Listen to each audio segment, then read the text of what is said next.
Message is being broadcast by the Department of Defense of the Republic. At 2 a.m. Eastern Standard Time, multiple unidentified objects were confirmed to have entered Earth's atmosphere. Discovery Houston, 20 seconds to LOS speed rescue.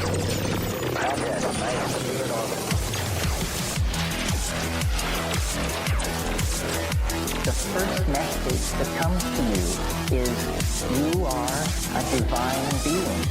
You matter. You count. You come from realms of unimaginable power and light, and you will return to those realms.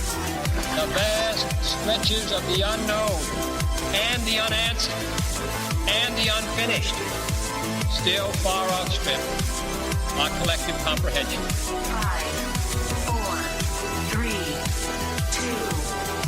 1. Broadcasting from Forest Tower Studios, all the way from the Deep South. Now, here is your host, Joe Root. Good evening. I'm Joe Roop, and this is Lighting the Void. It is Tuesday night, January the 15th, on into the 16th. We are live on KTLK Digital Broadcasting, The Fringe FM. And the website is lightingthevoid.com.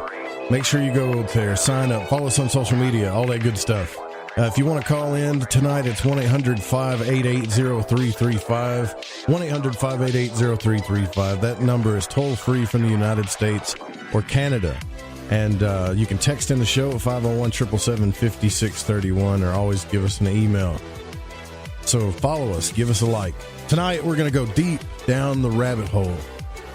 Eric Tecce's here with us again, and his tarot deck is done. And what I wanted to talk about was the magic of the tarot, because to a lot of people, these things are just cards, right? That's all they are. They're just cards that got really pretty pictures, and they mean something. But what's really going on there?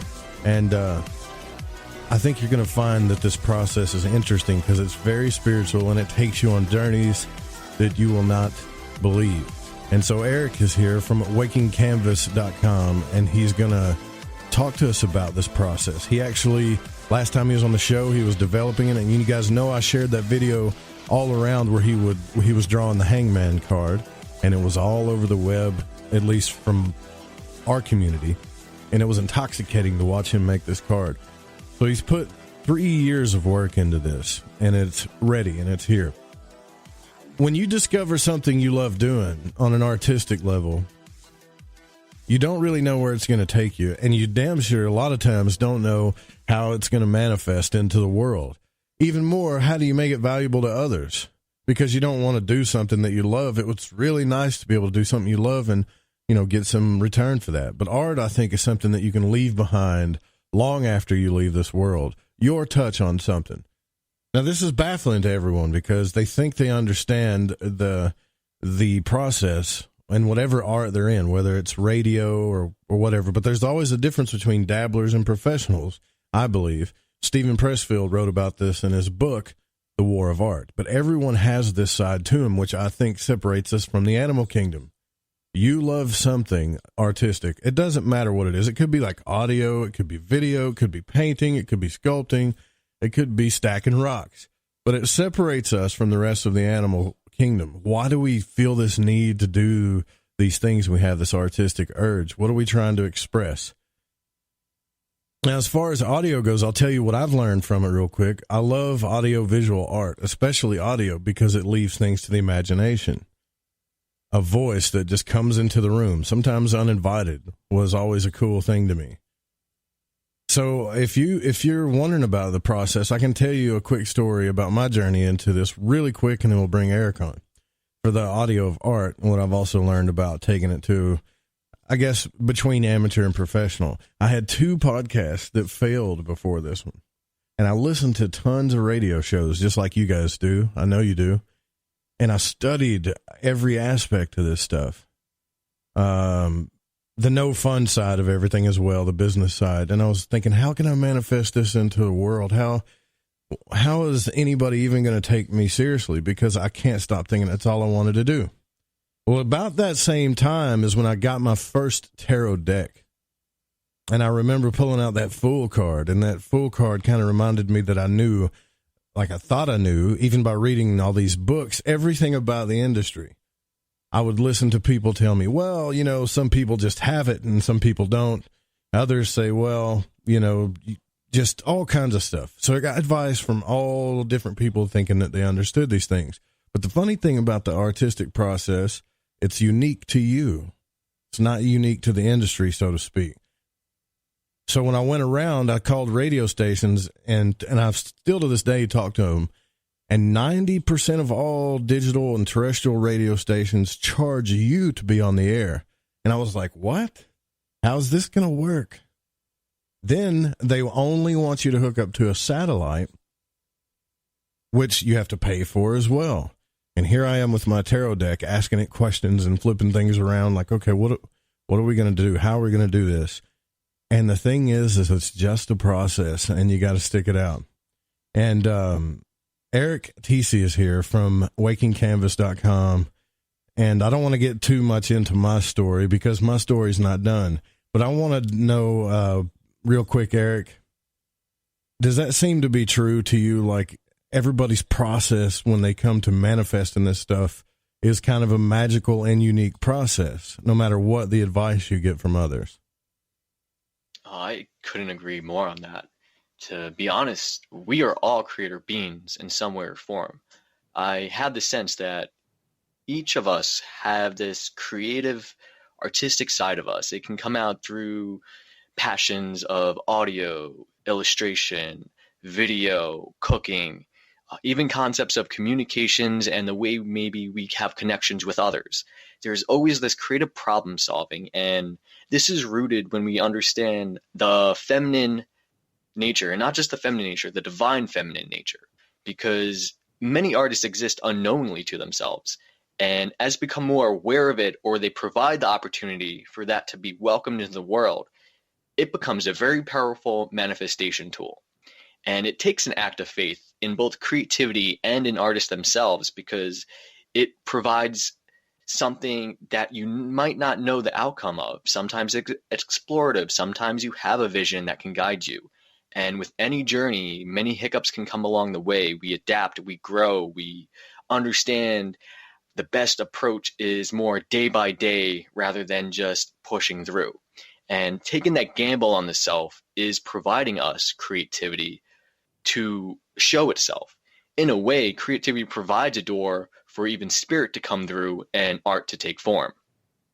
So it's like these aren't just a pack of cards that you made here. The major arcana, from what I understand and what I've studied, talks about the initiation process.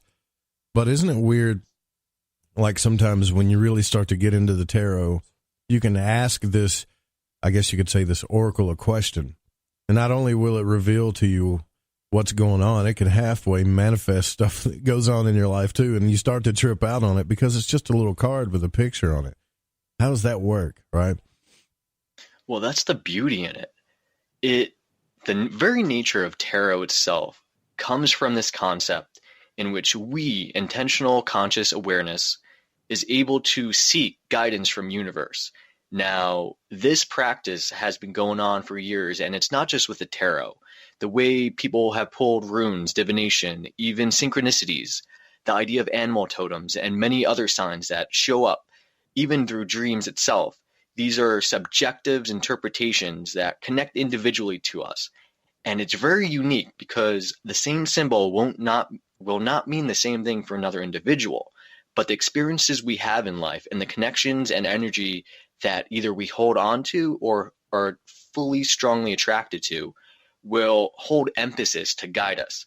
Now, the tarot itself has come to include not only the symbolism on a very fractal nature, but we're able to work with this deck where each card can represent multiple ideas, concepts, imagery, symbolism that can provide the reader their unique point of view. As a card of 1 out of 70 chance to bring an answer, one can look at the card and spot an owl and say that that is the image they were meant to see, or they might notice the background or the figure and the way they're standing. They all have a unique sense to speak to whoever reads the cards or seeks the guidance. It very well is universe speaking to you, but the deck of a tarot allows you as the individual to provide a very wide option and range for the language of universe to be shown, seen, experienced, and absorbed. You know, I talk a lot about the Golden Dawn, the magicians in that group. The Golden Dawn, which was this, you know, the magical order that was created in 1888, was secret, and it got exposed. And so a lot of occultists get their information. Pretty much everything comes from this, the information that we have. You see a lot of people have that Rider-Waite deck, like that standard tarot deck. And what people don't know is that in the Golden Dawn, when you became an adept, you were instructed to make a tarot deck, and the arcana had to correspond to certain correspondences and Hebrew letters and stuff. And so each adept made their own tarot deck. And the one that we see was when Arthur Edward Waite was in the Golden Dawn and made his own tarot deck, and that one became super popular. But they all made their own tarot decks, and that one spoke to, I don't understand it, but the symbolism of the Waite deck, I guess it spoke to everybody. And in your deck, you can see it has the basic symbolism of the arcana, but it also has your touch on it. So I always wondered about why that particular set, because there's the Marseille deck too, which doesn't look anything like the Rider-Waite deck, but this was developed out of a magical society. Magicians developed the cards that we use today. Pretty cool, isn't it? Well, it is. And what's interesting is that Rider-Waite deck had a very deep impact, whether it's on a collective scale or subconscious, but it managed to leave a nice imprint for many future tarot decks that have come.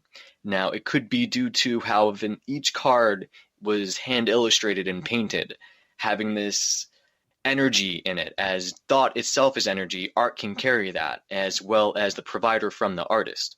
Having that all come to being and embodying this body of knowledge, as with any work, whether it's art or just business or anything, the more conscious and aware you are of what you're providing, that will only strengthen the art itself, the energy that is being embedded.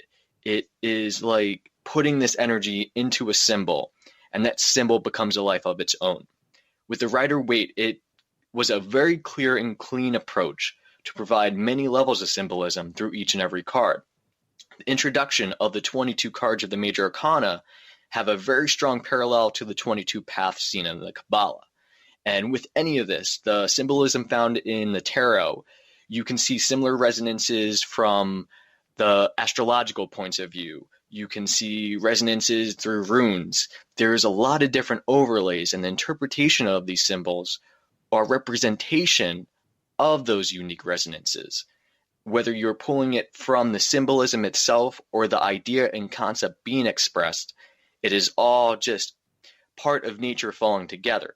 And it begs the question, is this art coming from an active spirit itself to take form and be?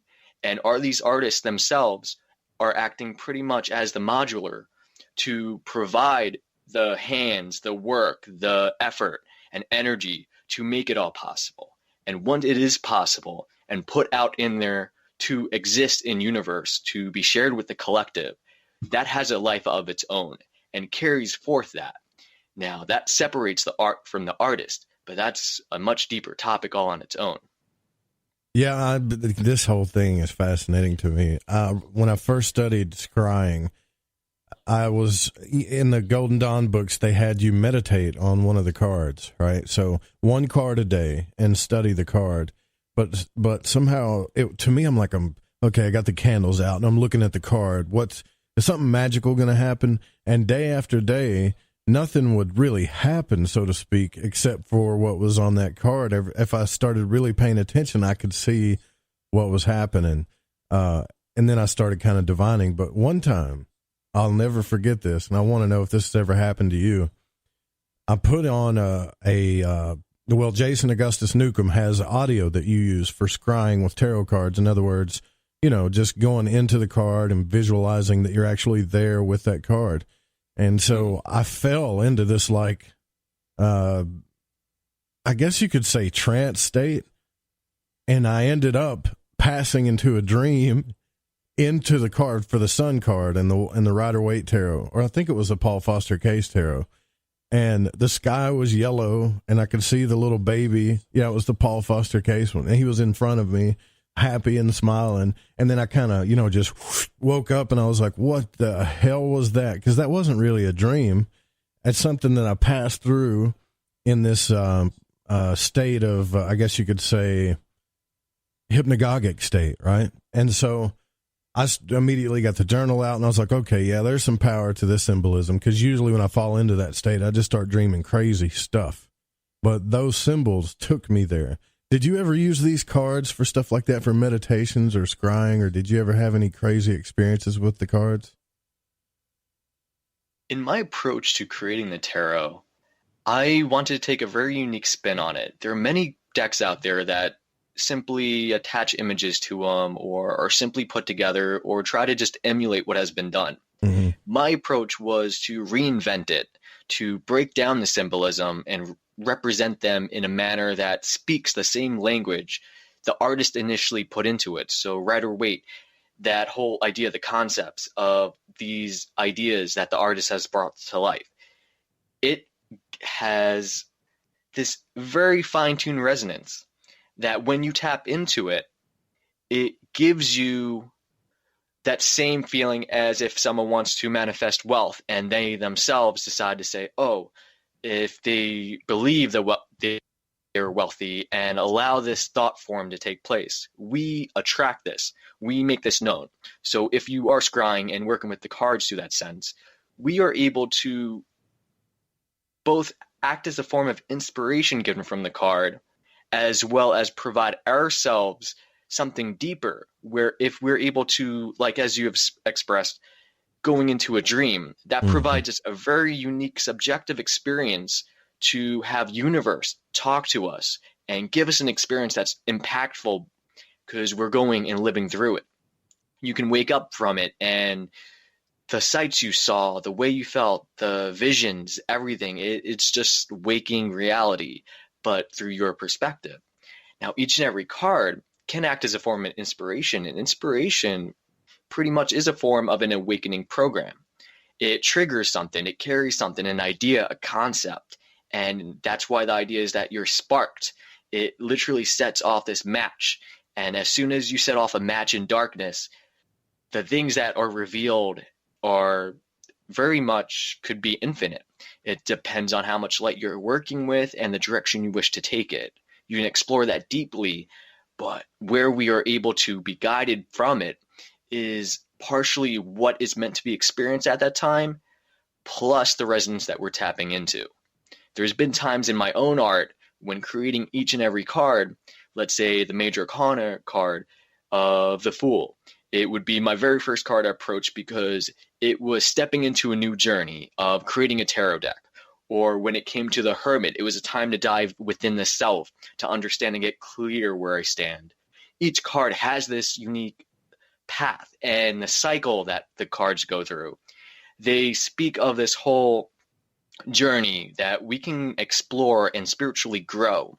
And some of the messages, the symbolism, the storytelling that could actually come from these cards not only tell us the nature of reality, but can provide us a pathway to grow internally so we can uncover and bring forth the truest of self and manifest and nurture the potential of who we are meant to be or who we could be at our truest potential.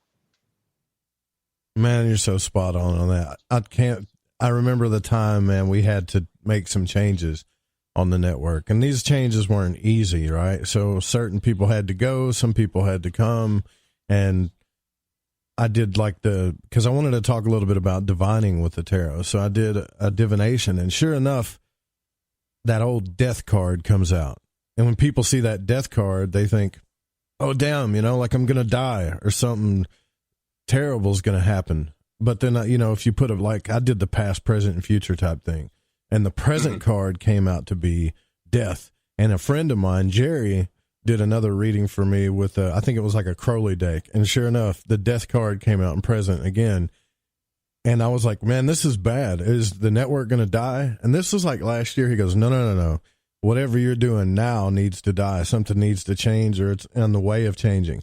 And at that very point in time, before we even drew the card, I was already in the process of talking to like new partners and getting rid of certain shows and coming up. I even think I was talking to you about certain things at that time. And I was like, damn, that can't be a coincidence. And so, I mean, I could literally come on every day and talk about probably the new tarot thing that I learned that day. But that's when I started to see like the real power of this thing, man, because you could divine with it.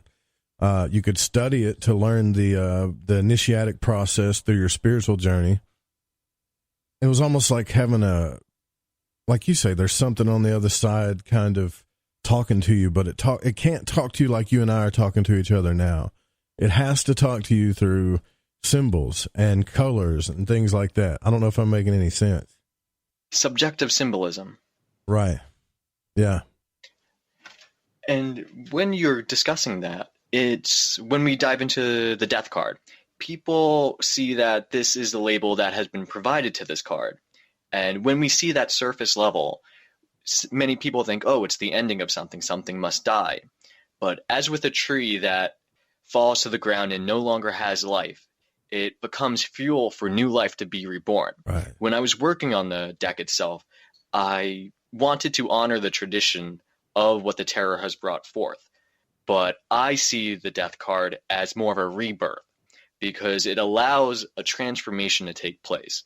Now, the death card has a very unique parallel that can be found in the resonance of the zodiacal sign of Scorpio, which deals with the very same nature where this cycle that goes spherically around us, whether you look at it as a sky clock or the zodiacal point of view, this meeting at this point of time along this 360 degrees gives us the idea that we have to kill the ego.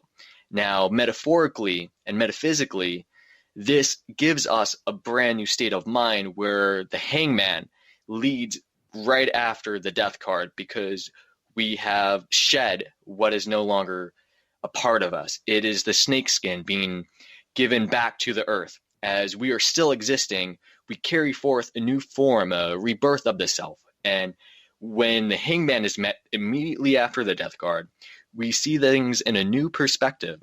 And if you study the tarot, each card represents this one part of the spherical cycle. And it's something that is very powerful if you understand the nature of the card. But even if you do not understand anything of the tarot, you can still interact with it because the symbolism that will come out to you was uniquely made for you at that exact moment. And that's what tarot truly is, a synchronistic tool to allow universe to speak to you without language itself. Yeah, you're so right about that. Because I used to get snooty with people. When I first started studying occultism, I was like, man, all these people using all these angel tarot and all this, they don't even know they don't know the correspondences, the astrological correspondences. They don't know the Hebrew. And I had this real, I don't want to say holier than thou feeling, but like I just didn't want to talk to these people until one day there's always somebody that comes along and puts me in check. Until one day I sat in front of a person that had like these oracle cards. And I'm like, what the hell are these? These aren't even tarot cards. I guess I got tarot snobby, if you want to say, right? And she started pulling out cards and telling me stuff that nobody knows. You know, that time when you actually do get a reading that blows your mind. And I was like, well, how do you know this? And she was like, well, I've just learned in my life to speak to these symbols and allow them to speak to me. And now they're speaking to you. And ever since then, and when people tell me that they don't really get into like the Kabbalah aspect or whatever, they just like the cards and it speaks to them, I respect that just as much now, you know. Oh, totally agree. And what's unique about the tarot is it really is just a very refined form because one can create here's a great example. Someone can go out into a store, get a pack of index cards, and on each card put a different word, a different symbol, a different meaning. Now they can shuffle that. And the art of what tarot truly does is it is a mechanic of synchronicity. We have many synchronistic moments in life, whether we come across an idea, a person, a connection just happens, and it just happens to be at the right moment. But when we are setting intentions to draw a card at random, that randomization provides a chance of potential to be shown. And universe very much favors potential, that idea of what if. And when we are able to provide a vehicle for that potential to say something, that is very powerful. Whether it's the tarot, whether it's runes, I Ching, these devices are merely one section, just works of art, ideas, concepts, to read universe, to read nature, to read the concept of a very waking reality. It's a living present moment that we're always in. So what comes together, be it attraction or what sets us apart through repulsion, is very much a part of that nature fractally, whether we're working with cards or we're just dealing with our everyday life. And the moments that come to provide us messages is how in tune we are to listen to universe and the message that it wants to give us or provide us. And one way to see this is that when we're on a path of something that is aligning with us, things become easier. You go with the flow. Things fall into place. But when you're meeting opposition, it's usually due to having this force to go against who you are, go against these things that are meant for you. Sometimes there are days where you're given a sign not to go down that route because something might happen. But it is up to us to make the conscious decision through free will to choose not to go down there. So we can listen to universe, but we still have our contribution to the energy and direction we choose to navigate through this waking reality. You know what I think? I think we riled up your dog, man. Your dog's getting involved now, huh? That's cool. Oh, yeah.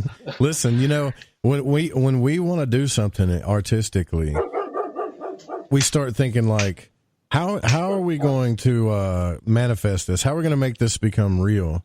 And what I found really cool was that you did Kickstarter, which I always thought Kickstarter was kind of, I don't know, I thought it was kind of hard and difficult, and it's a whole nother project in itself. How am I going to get all these people to back what I'm trying to do? How am I going to get all this money? And when I look at what you're doing, what you did with Kickstarter, it got funded more than what you pledged, right? What was your overall goal for the deck?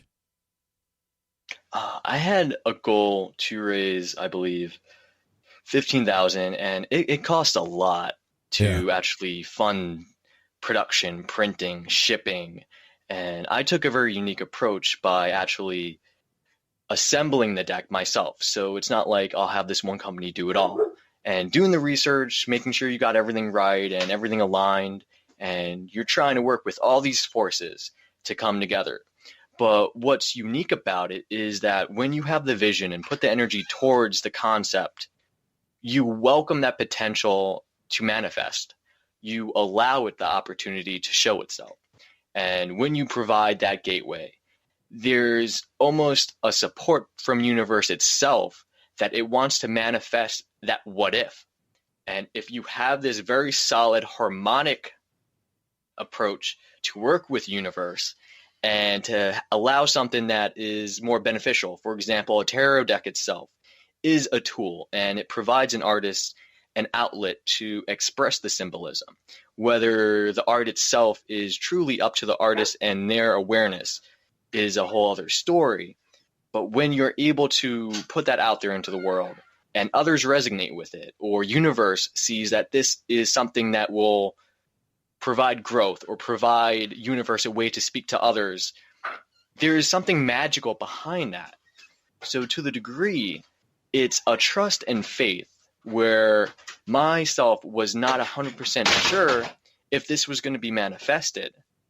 But what I felt drawn to make this happen from the very start of pursuing this deck was the same nature that pushed through and gave the passion, the drive force to work, and not just with universe, but with understanding and developing myself to the degree that it was the right place and right time to be funded, to come into place. There's been times where I wanted it to come sooner, but the moment it did happen was the exact moment it had to happen.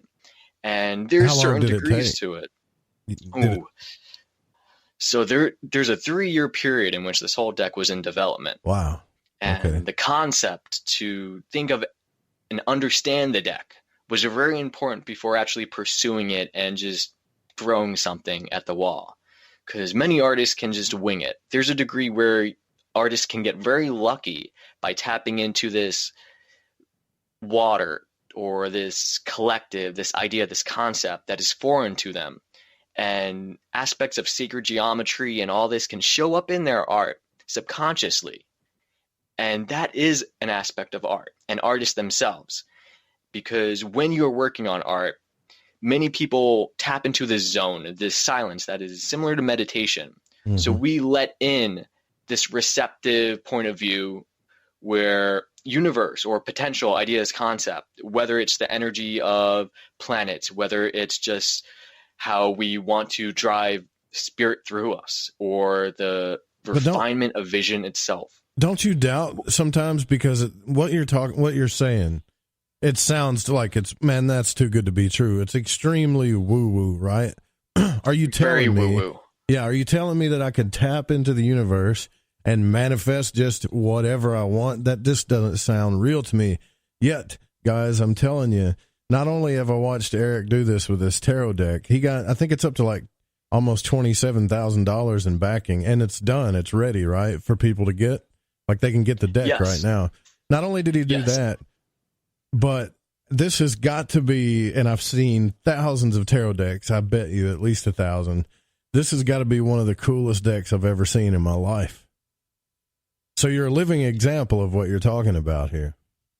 Oh, without a doubt. I think it's important that the more authentic and true you are, the more authentic and true your art can become, or whatever you choose to create into the world. Even making a dish, taking each ingredient and giving that love into it provides something that gives us a deeper connection to appreciate it or connect with it, much more than something that is just popped out of this mechanical, very refined square-shaped block that can replicate it, but it lacks that soul, that spirit that helped it come to be. And as we can relate to the studies where intention has been set in water and we let it crystallize or froze itself, we see the structures of water and its adaptability to hold intention. So there's a part of us that truly sets an intention out there. Whether we hold that and stay true to that really grows and allows a conduit to stay true. Did you doubt ever during this process? Because I think that's the thing I struggle with, is doubt. I'm just going to be honest with you. Doubt is what I struggle with. Doubt is very interesting. Now, I'll go back to, let's say, several years ago. I would work on these visual awakenings, I called them, where I would do illustrations embedding esoteric art. Now, back then, I always had the idea is that one day I'd love to pursue a tarot deck. But back then, I did not have the understanding or the grasp to truly dive into it. But as that years developed, everything was falling into place for me to not only understand it, but when it came time to work on the deck, not only was a vision set out, but inspiration came to me. I'd have ideas, I'd have concepts, there would be a driving force, a right place, right time. And it's like the ingredients are slowly showing up to you synchronistically to provide you not only the experience to manifest it, but if it aligns with who you are and you have this strong attraction and passion to combine those forces together like a masculine and feminine, you are able to show the true magic that each of us possess. And even if you take something that you know that this is true to you and you love to see this happen, it might not align for many others out there. And sometimes when we doubt ourselves, it's more a question to reassess where we are aligned. What is our true strengths? What gifts are given to us? What blessings are available to us? What tools are there for Yeah, us maybe to we work should with. stop comparing ourselves to others, right? Because I think that's what causes a lot of doubt in people. You know? Yes, comparing success in others and comparing stature and many of these things can lead us to feel that where we are is not where we want to be. But that is never the question to ask oneself, because one person might be on their own journey and someone may have taken 5 years to reach to where they are, and someone else is here starting out and they want to be where that person is. But what if universe has providing them their unique experience for them to have their own take on it, their own view, their own way to truly refine through experience what they wish to manifest in the world? Wow. And I'm sure people are wondering that are listening right now, if you want to check out the deck, where do they need to go? I'm on the Kickstarter, and I just basically what I did is I searched, but I know you got your own website, which is wakingcanvas.com. It's on that website. But if you go look at the Kickstarter page, and you can I just did a search for Eric Tecce, which is Tecce on Kickstarter, and looked at how you did it. And this is fascinating, man. This is one of the coolest decks. It speaks to me. How about that? And what I wanted to know is why did you make yours with 88 cards? Well, here's the nature of it. I enjoy pursuing ideas and concepts that have never existed before. There's a strong pull for me to explore that unknown, and I think that's the role of an artist, to bring that unknown into reality, whether it acts as a form of inspirations for others to build off of, or it's a support for universe to manifest this what if. So in my approach to it, I actually recorded the entire illustration process and have time lapses of every suit, every card coming into being, and you can actually watch that all, whether you're on the Kickstarter or you check out the YouTube page. Everything is completely accessible from wakingcanvas.com. But I provided that all out there. And during the process of the Kickstarter, when my goal succeeded and I was receiving these extra funding, I set stretch goals. And these are what ifs. If it happened to come, then this is what I would pursue. And some of those stretch goals happen to be these bonus cards. So the first 5 were these elemental cards, where it was the Tree of Life and 4 Directions. And it would contribute these new forms of symbolisms, life expressed with how you can go to a store and pick up index cards and create your own oracle deck based off whatever you'd like it to be. This acts as a tool to provide extra symbolism. And the 5 other cards were this unique opportunity I offered during the Kickstarter, where I would create a card based off unique resonances or provide symbolism in it. And this provide 5 champion cards that were added to the deck as well. And they act almost like a major arcana. For example, there's an astrologer card, a practitioner, an artist, a tarot reader, as well as the wild.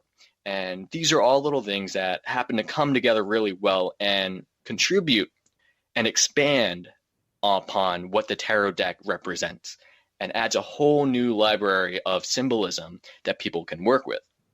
And I want to explore this more because this tarot deck is the first portion of this long road of ideas I have of divinative decks I wish to express.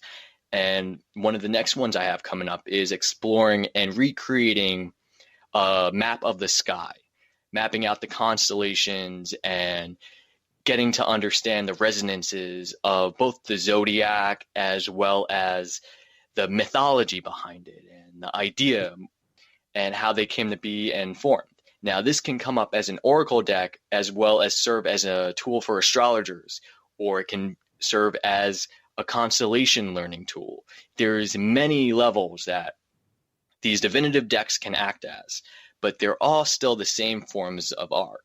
If someone took a tarot deck and created the same symbolism inside a single work of art, it would have to be very vast in nature to contain the ideas and concepts that are stretched throughout just the standard 78 cards found within the tarot.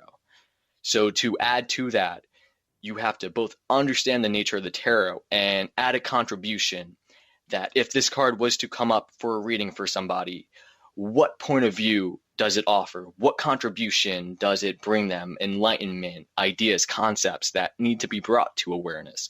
It's pretty much shaking this water and seeing what rises to the surface, so that this moment of time speaks to you uniquely, for you individually, just for that. Whether the question is asked or it's just insight being sought for, that moment is yours to have. Is that why you made the Shadow Light Tarot deck black and white? Did you want people to... I'm wondering about that, because I don't know why I like that fact that it's black and white, but I really do like. I wonder why. I mean, I'm sure colored is a lot more work. I don't even know if it is really, because the drawings are so spectacular, but why did you choose to go with a black and white deck?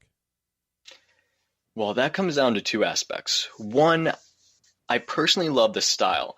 The second is when you work with black and white, the idea behind the deck is that it's shadow light. So shadow is what has come before. The shadow has been casted.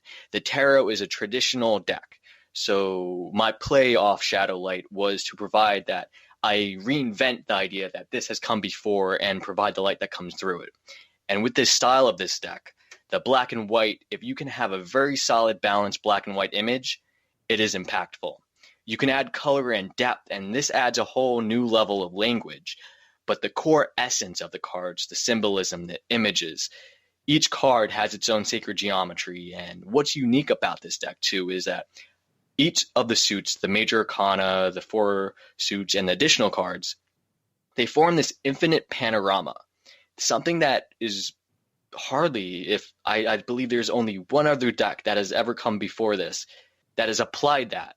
But I've taken a step further, where if you're at the Ace of Wands, for example, and you reach the King of Wands, that card of the King of Wands immediately transfers back into Ace of Wands. And this is a representation of cycles of nature, where it's the ebb and flow. We go out of one cycle and into another, just like the Death card you have mentioned. It's a form of transformation, but the cycle is infinite. It is a circle completing itself, spiraling. And that journey is that representation of the infinite nature. The expression of this black and white is to focus on the very nature of the card while continuing something that is impactful and speaks something that is just there, plain to see in black and white. Wow, that's amazing. So I guess the main thing I wanted to, as far as the practical thing I wanted to talk about tonight for the listeners was, and I guess the reason why I bring this up is because I work with a lot of people that do like podcasts and radio shows and stuff like that. I produce a few radio shows, and I kind of thinking, man, they all are very impatient about becoming a radio star. And I don't know how to say that without being mean, right? Not all of them, but most of them. And this just isn't the people I work with. I just found it in a lot of this field. And I get it. Like I understand where they're coming from, but I don't think they're allowing it to unfold. I mean, it took you 3 years to do this, and it's not easy. The creative process isn't easy. It makes me wonder about some of the Renaissance paintings, especially the stuff that all that mystical artwork in there, and why they became so fantastic and popular. Is that those things that just come up in us to stop us from doing these things? Like, well, it's not happening fast enough. You know what I mean? That's got to be something evil, or is that just the dark side of us, I think? To touch on that, we live in a day and age where we have this collective connection that is provided to us by the internet. This gives us not only a good sense of where other people are at, but it gives a very good measurement of where we could be. Now, when we tap into the idea of inspiration, to build off what has come before you is the very nature of creation. To replicate what has come before you merely sets the standard and does not add to it. But to contribute and take it further is something that is unique, and we all have our own path.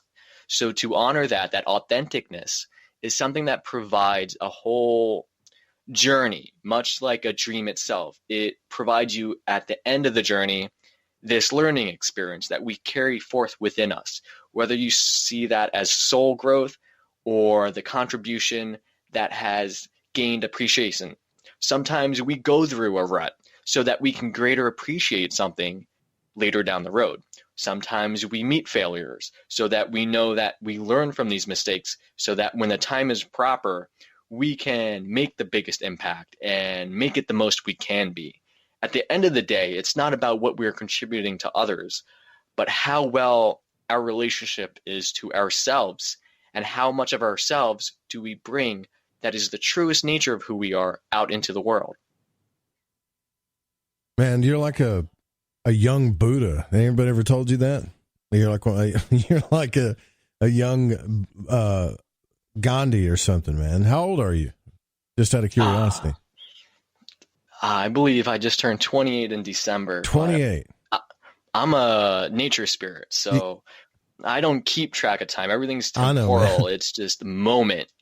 But people are going to say that. They're like, who's this guy, this young guy, right? But you're literally talking about a lot of the stuff that's going on in my life as well as other people's life. Like you and this is where the magic of the tarot comes in. I think it gives you a deeper understanding of all of the hero's journey, which is a show we did not too long ago where we talked about that process of your story. And there's, I made it a point to let everybody know, hey, you were born at this time. All these planets and houses were in a certain spot that you literally do not relate to anybody 100% on the planet. You're so unique and special, so you're on your own journey.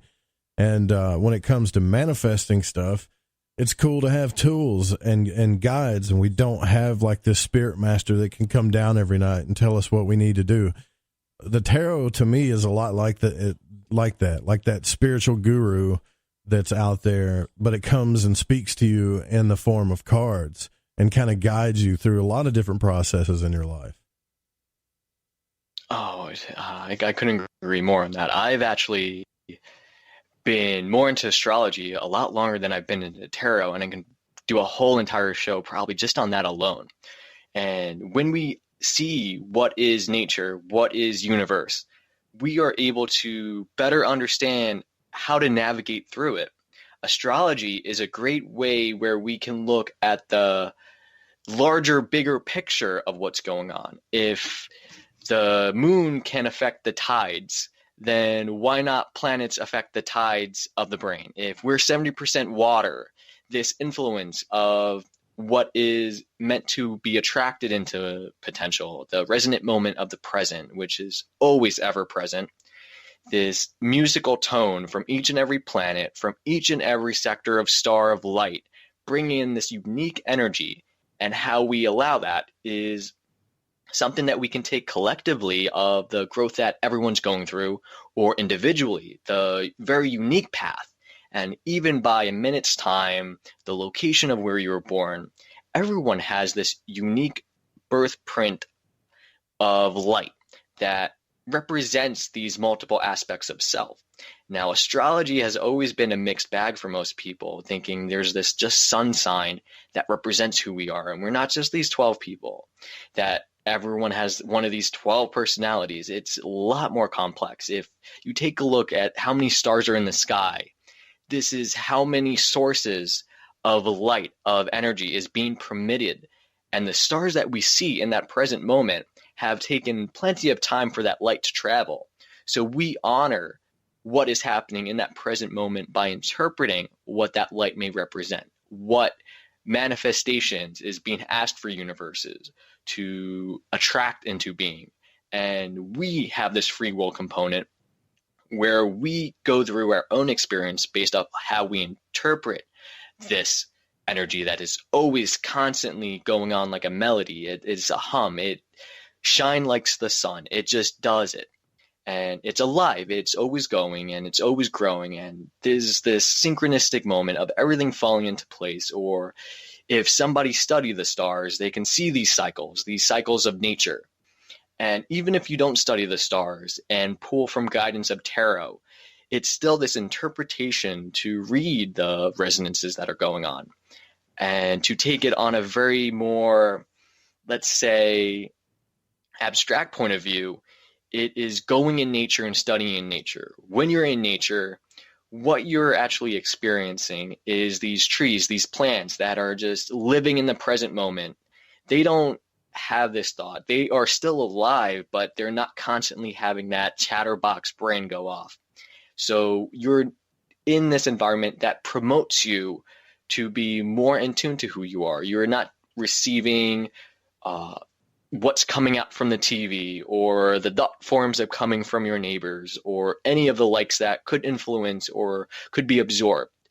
It's the idea of meditation to turn within and to be so receptive to the resonance of the present moment where we know what is right intuitively, whether along the many, many centuries and years and millennia that this idea of soul growth has provided us to be more present, where we are at a turning point to recognize these practices of the past.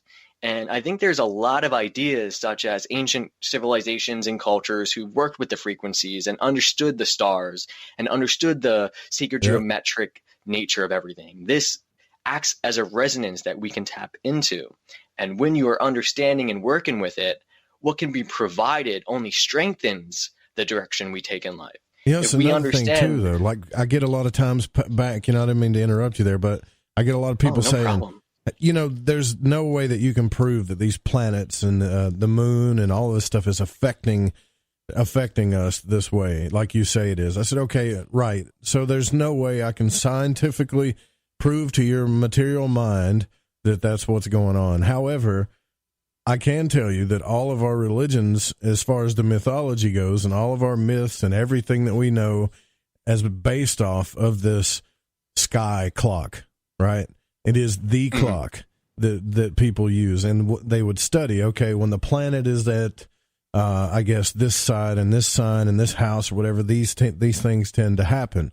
So it came from a lot of people paying attention to this stuff, writing a lot of things. So it's just kind of like weather forecasting. So people don't give it enough credit, I think, is because, as far as astrology goes, is because they're so used to getting that sun sign tarot thing. And they just don't go down the deeper road of astrology. There's a whole lot behind it.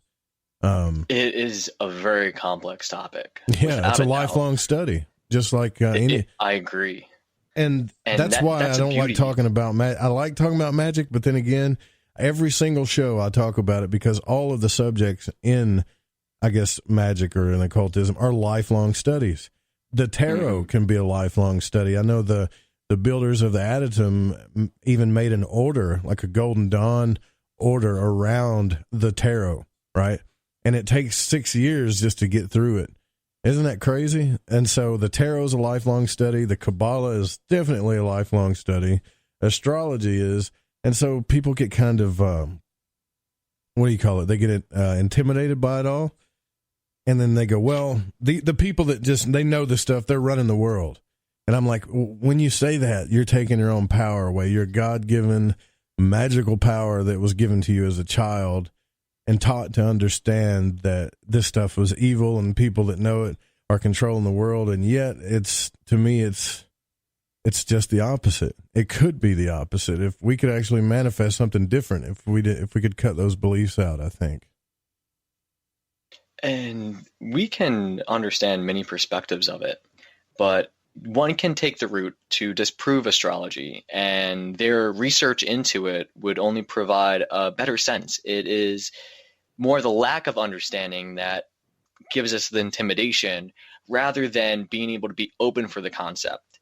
It's a very abstract thing. It's much like how the outer body experiences take place, or the ideas of dreams providing this idea of the day to come, or the ways that we're able to tap into the energies of who we are. I think there's this conditioning that is overlaying society that limits us to give into the unknown, to tap into that creativity. There's a lot of suppression when it comes to art itself, because if many of us nurtured the creativity we wish to bring into the world, the amount of potential that would manifest would likely reinvent society as a whole. But due to the conditions of, let's say, meeting bills or the conditions to go through the processes, many of these things that have been put in place over the years are not only generationally giving those who are born into it this uphill battle, but it challenges people to see that it's a large risk to tap into that unknown, to go that creative route, to gamble on yourself, to say you are this unique person with these unique traits, this unique view of the world, this lens that is able to express things. And when anybody, I advise, dive into astrology, it's important to take it much as one would interpret the tarot. It is just a language of universe being shown. And as we understand that, we work with it. With ourselves, people see that this is the sun sign, but the sun is merely the light that is being provided. If we see things as the concept of how it operates in nature, and we understand it, how we can relate those ideas that are in harmony with that, it becomes more easily understood. As the sun, for example, it shines, it provides this idea, this energy of light of who we are. So a sun sign would tell us what we bring out to the world. We have a rising sign, which is determined by where the angle of the sun is. And if we go into field mechanics, many of these ideas of electromagnetics is a field of topic which I feel is never fully explored in the field of sciences. But I think as we approach this and understand these better, I think we're going to be giving the tools to better understand how astrology works on a more mechanical level. Yeah, and we definitely know the moon controls cycles, right? Tides. And I don't want to get too graphic here, but let's start thinking about things that run on 28-day cycles, right?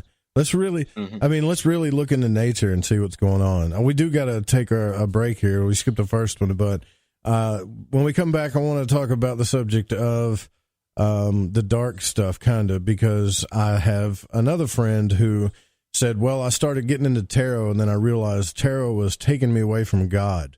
And all of these bad things started happening to me when I started studying the tarot. And I said, what bad things? And she went to explain to me about all of the negative things that started happening to her. And it's I wanted to talk about that with you, if you don't mind, and maybe explore that a little bit. I have my own theory, but I'd like to run that by you too, Eric, when we come back. Yeah. All right, guys. Sounds good. We'll be right back. Don't go anywhere. I'm Joe Roop. This is Lighting the Void. Stay with us.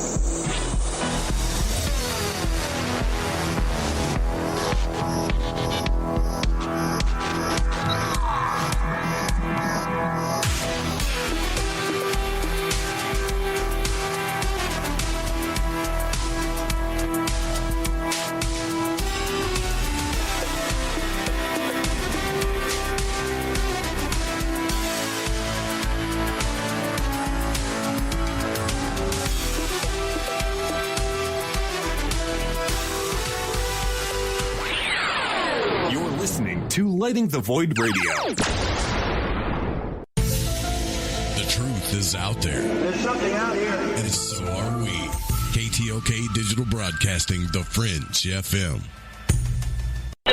Okay, nurse, let's get this man to the ER stat. Right away, doctor. We see this every day. Heart attack or angina pain due to blocked and clogged arteries. Chelation can remove obstructions or blockages from arteries and help avoid painful and expensive surgery. Now there's Angioprim. It's a liquid oral chelation product that you take with juice. You start to feel the results fast. Angioprim increases blood flow all over the body, and that means more energy and strength to take on the day with less aches and pains. 60 years of research has gone into chelation, and Angioprim is the result. A safe and easy way to unblock your veins and arteries from buildup that slow circulation. Paging Dr. Jones. Please report to the emergency room right away. Log on now for a special radio offer from Angioprim. That's angioprim.com/radio. ANGIOPRIM. Angioprim.com/radio or call 877-882-7221. That's 877-882-7221. Do you ever wonder why there's so much show in politics? Do you ever wonder why America's not getting fixed? Ever wonder why our media is not reporting the news? They report only their biased opinion. Are you tired of feeling like a controlled rat? Do you wonder what's next? If you're looking for answers, join me, Ronnie McMullen, for my new show, Deep Waters Radio. That's Deep Waters Radio. Monday nights, 9 p.m. Pacific, right here on The Fringe FM. Hi, this is Aaron Hunter, host of Real Paranormal Activity, the podcast where we tell real paranormal experiences of people from around the world. And we also conduct interviews with authors, investigators, psychics, and mediums. Real people, real stories, real fear. Thursdays at 6 p.m. Pacific, 9 p.m. Eastern on The Fringe FM. See you then. When you're always on the go, it can be a hassle getting the proper servings of veggies and fruits into your everyday diet. Life gets hectic, making it hard for us to always make healthy food choices. Not to mention it's pretty expensive. Wouldn't it be great to ditch the long grocery store lines, but still get your fruits and veggies all at once? What you need is Balance of Nature Fruits and Veggies capsules, made with 31 of the highest quality fruits and vegetables and grown right here in the USA. Balance of Nature is 100% natural, safe, and affordable. For a limited time, use discount code TALK and you'll get 35% off your first preferred set of Balance of Nature fruit and veggie capsules, along with free shipping. Call 1-800-246-8751 today. Ready for the real results you want and need? Then you need Balance of Nature. Call 1-800-246-8751. That's 1-800-246-8751 and use code TALK. When I'm done running with the wolves after hunting down a half-ton bison, I look forward to a mind-teetering escapade evening on The Fringe FM.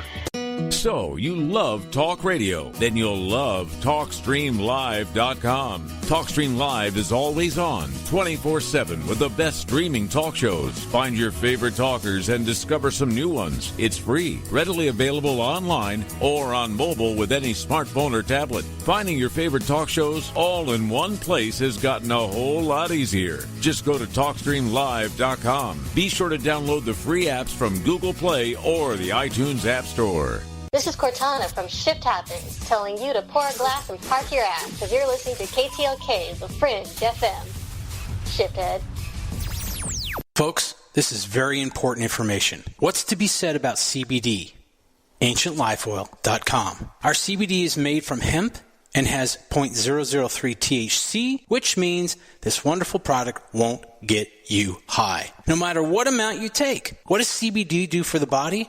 My hands are tied. But you can Google CBD benefits and be astounded. When you're finished reading, you'll want to log on to AncientLifeOil.com. That's AncientLifeOil.com and purchase. Life is good when you feel good. People are tired of pain. People are asking for non-GMO organic products to help them with you fill in the blank. Legal in 49 states, and again, our CBD is made from hemp. Ancient Life Oil is about helping people one by one by one. If you wonder how good the product is, the CEO takes it every day without miss. AncientLifeOil.com. That's AncientLifeOil.com. Have a great day. Howdy, this is Catalina, and you're listening to Lighting the Void with Joe Roop.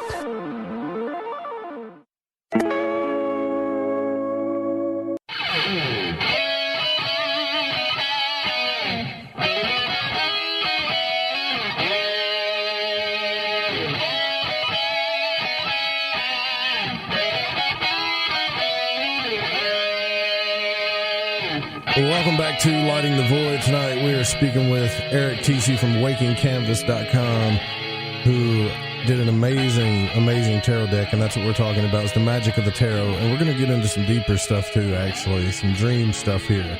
But I want you to check out this Shadow Light tarot deck at WakingCanvas.com. It's an amazing deck, and I know it's something people don't really understand. How can there be magic in cards or runes or anything like that? Unless you do understand it. But take a look at this thing. And another cool thing that Eric's done for us here for the time being is that you can actually get a discount if you put, and I think you're setting that up now, right? So it may take a little bit, but you could actually... It's already done. Yeah, you could get what is it, 10% if you put the word fringe in there, you can get a discount on the deck? Correct, 10% your entire order. There you go, folks. So take advantage of that. And this is not like, there's a lot of tarot decks out there, man, but this is one that you're going to want to have. And another cool thing you did, before we get into the dark stuff I was going to talk about, but you put all these in like a story, right? So which I thought was really awesome. So you made a story to where you could actually put all the cards together and it all fits into one big picture. I've never seen anybody do that. Yeah, it's really important to me to really try to go beyond what has been done. And to have the cards be expressed, you can line them up and it's just one large panorama. You can appreciate the deck as a work of art or utilize it as a tool. The fractal nature in which you can actually interact with it is something I want to leave open, but I don't want to sacrifice the art just to give something that is just straightforward. Why can't it not be both? So extra effort, it's all worth it in the end. One thing that I was having a problem with a friend of mine was that I tend to talk about this stuff around friends and family, and I don't relate very well. That's why I found a lot of the coolest people I know on the internet. But I did have one friend that kind of didn't really like astrology, didn't get much into Kabbalah or magic, but meditation and tarot she was fine with, okay? And she got into tarot and started doing these meditations and meditating on the cards, and the next thing you know, things started happening in her life, and yeah, they did represent what was on the card, but I was trying to explain to her that it wasn't evil, and she was like, these are demons, I'm opening my soul to demons, and they're possessing me and all this stuff. And I said, or your higher self could be having you work out stuff that it wants you to work out through. And she said, well, what do you mean? And I opened up the Golden Dawn book and showed her the elemental grades. Like when you invoke these forces, it's not all about magic and power. It's like these forces come in and have you deal with things in your life to balance out your nature.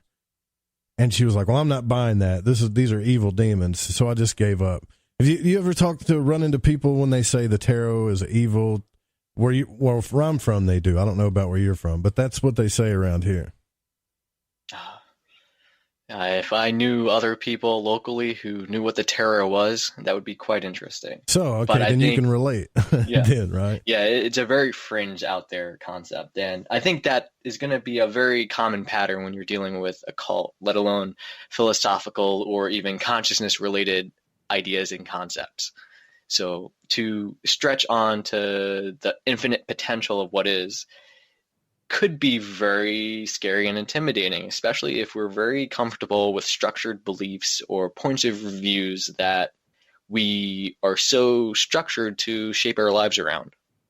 Right. Yeah.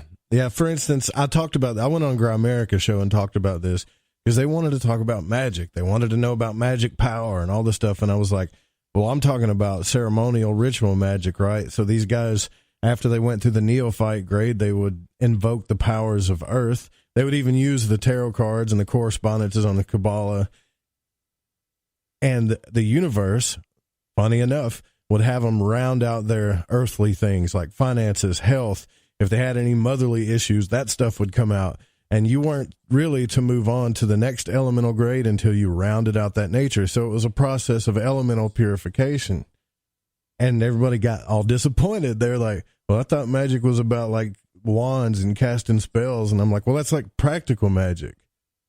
And then, so I didn't even get to talk to him about the tarot too much on that show, but I got a lot of negative feedback after I started talking about that stuff. I thought it was going to be a good thing. People don't like it, though. They don't like, what is it called? Adversity. It's very unique because when you're dealing with magic, I believe magic is the ability to utilize the essence of the universe, and how you're able to work with it is more about alignment. It's whether you're looking astrologically or just spiritual growth. The idea is that things exist in cycles, and sometimes to be able to deal with a problem, we have to grow consciously or have a certain level of awareness to properly address it, understand it, or overcome it.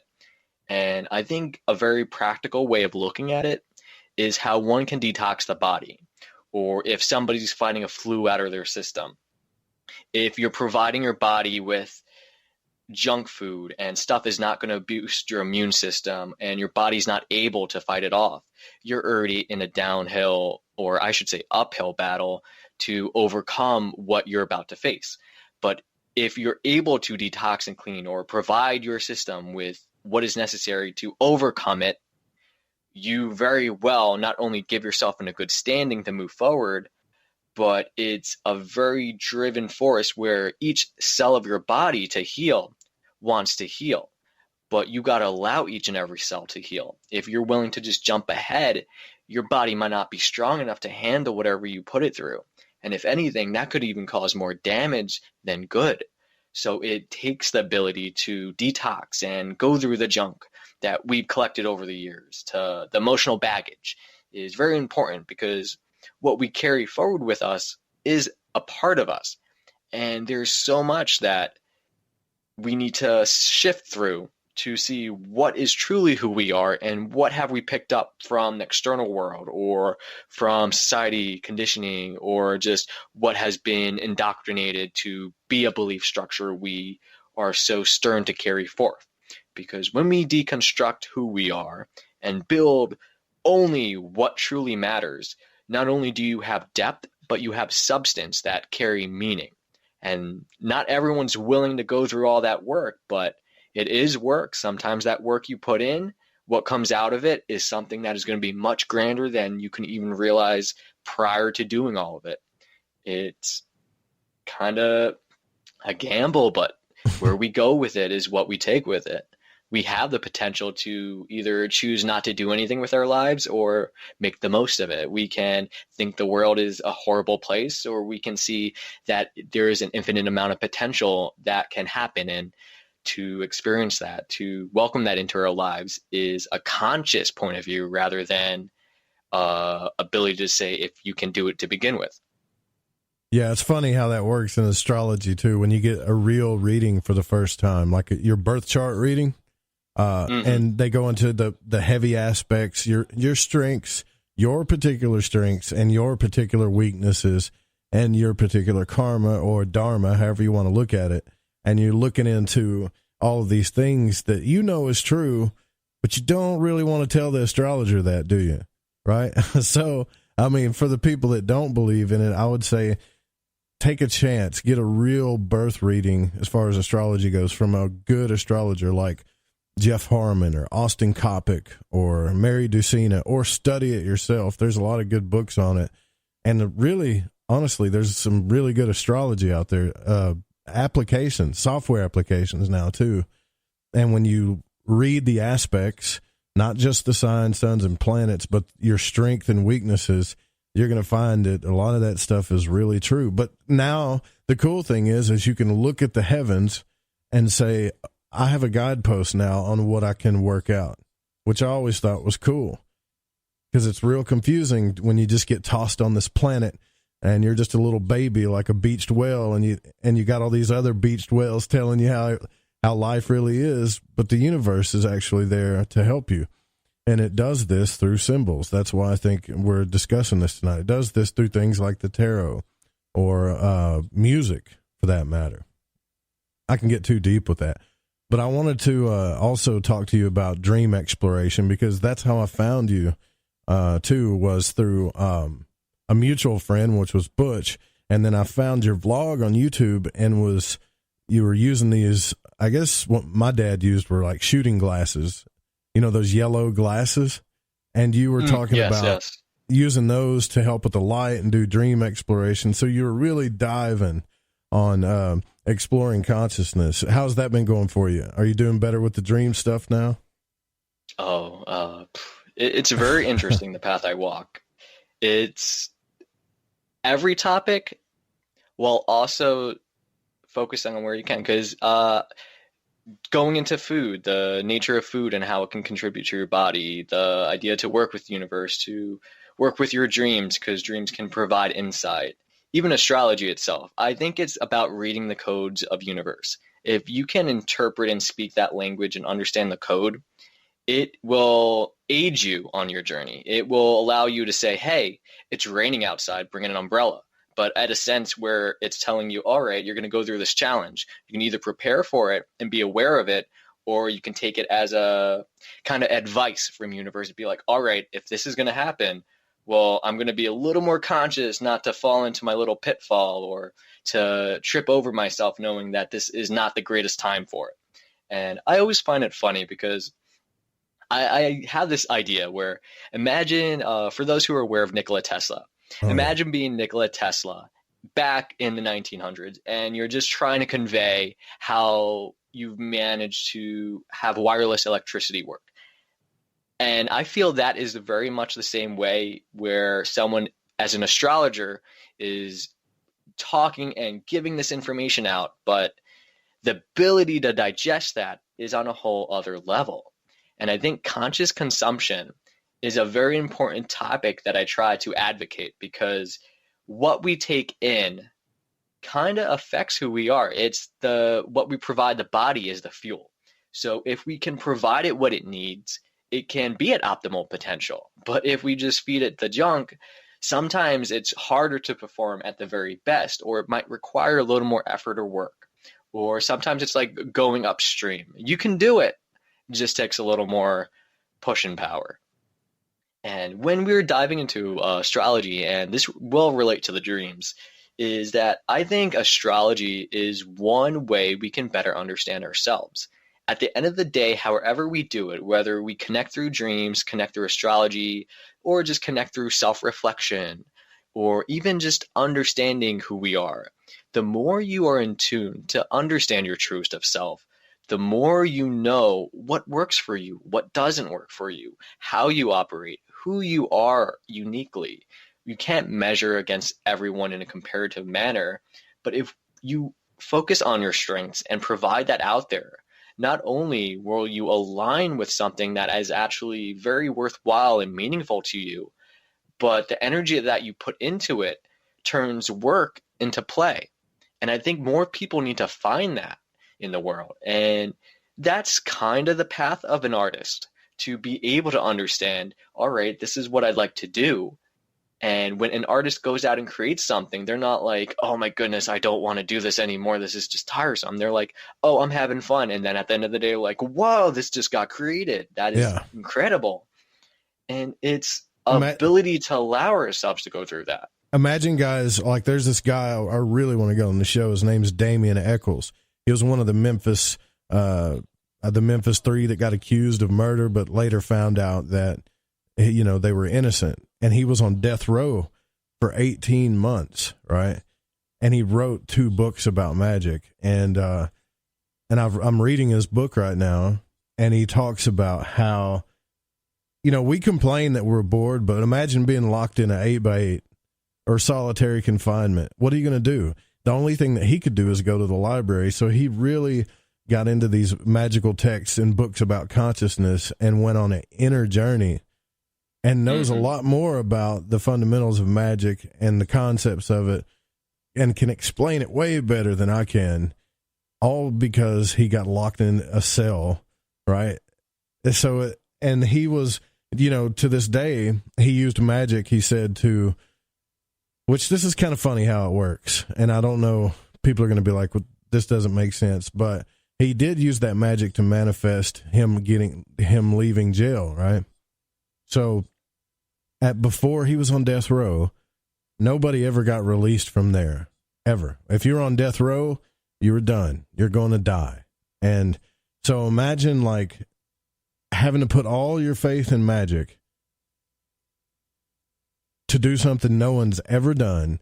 And that thing that no one's ever done is make it out alive. Right. And he did that. And the way it manifested is the court systems, they had to give him, I forget the name of it, what it was called, but he had to confess that he was guilty, but he really wasn't. But it was the only way they were going to let him go, because the state didn't want to be responsible for it. They didn't want any pushback because they screwed up. You know, they put an innocent man in death row.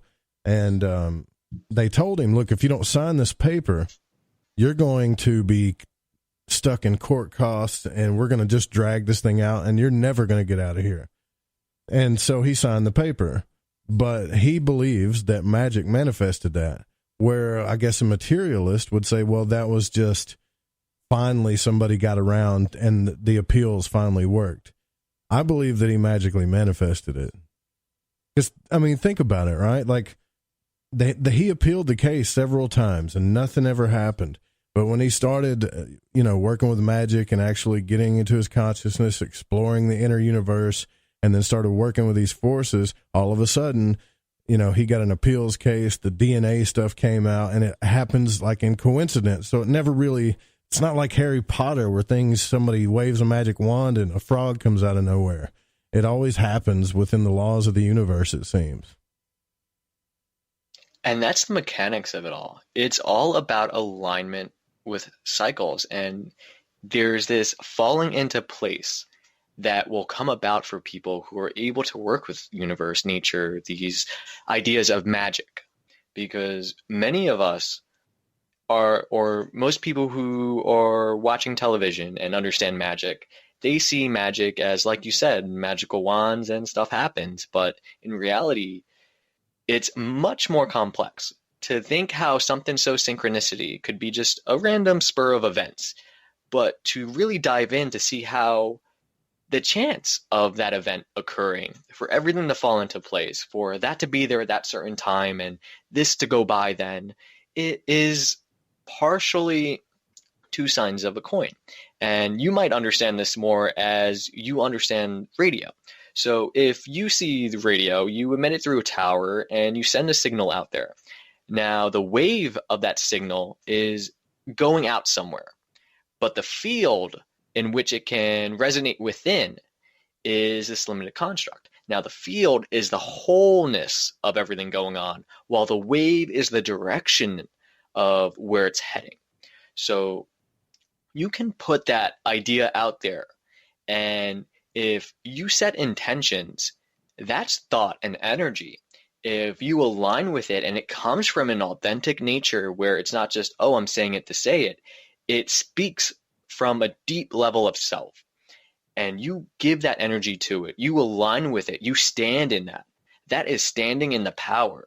That on its own is a form of magic. Right. Magic can arrive in many different manners, and it can manifest in ways that you need to have faith. Faith in universe providing whatever a possibility. If you want to set an intention and say it can only come about this certain way, well, you're very much limiting the possibility of that being pulled off. But the more open you are, I think anyone who sets an intention needs to add on to it, I welcome this intention or something better. Because sometimes we don't know everything. We don't know how it's going to pan out or how something might be manifested. But we need to still be aligned and open to support it. Because if we're against it, then we're already repelling the concept or idea to be brought into our experience. And sometimes we meet certain people, like let's say we want to understand a certain experience or go through a process that is going to help us grow, whether we're curious or it's just a subconscious nature that we're meant to heal a certain aspect of self at that time. We bring people into our lives to provide us the experience. And when we see a bigger picture in things, this unraveling of things, we're seeing this beautifully orchestrated series of events, which is, whether you're looking at that coincidentally or this magical form of universe pulling it all off, we are not able to make that judgment. We're only able to see our point of view within it. Whether we come to the conclusion that it is all the contribution we've made to it is something that requires practice. And any person who practices magic, at first, there's this level of doubt or uncertainty.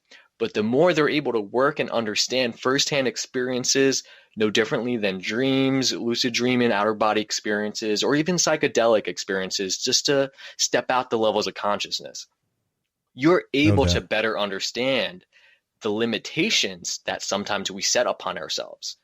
So to be open is a very important key. And as we understand that, even in astrology, I remember I walked into astrology not completely understanding it, and I was like, this doesn't make sense. It couldn't make sense. But when you look into it, it's the idea of practice, the seeing the results, experience, and built over time.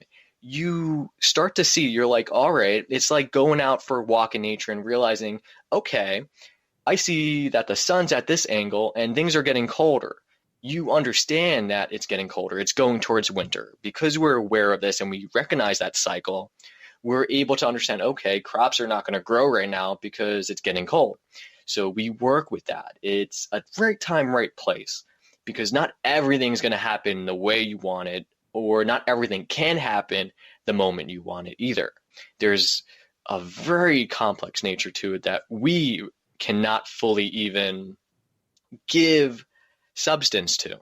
It's the idea of unknown, the idea of potential, because potential is what has not existed yet.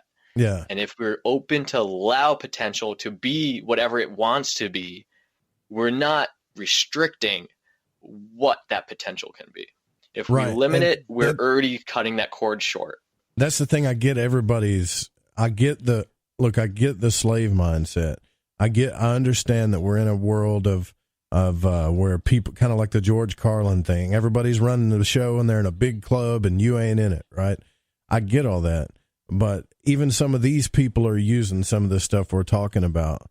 And that's the whole reason why I bring this up on the show. Yeah, I get all that. But if people would learn how to tap into their own potential and power, that this thing that was taken away from them from the time they were a child, and be able to explore that, then they would see that they have a lot more power over their life than they think. Things don't always come like to you the way you want. That's for sure.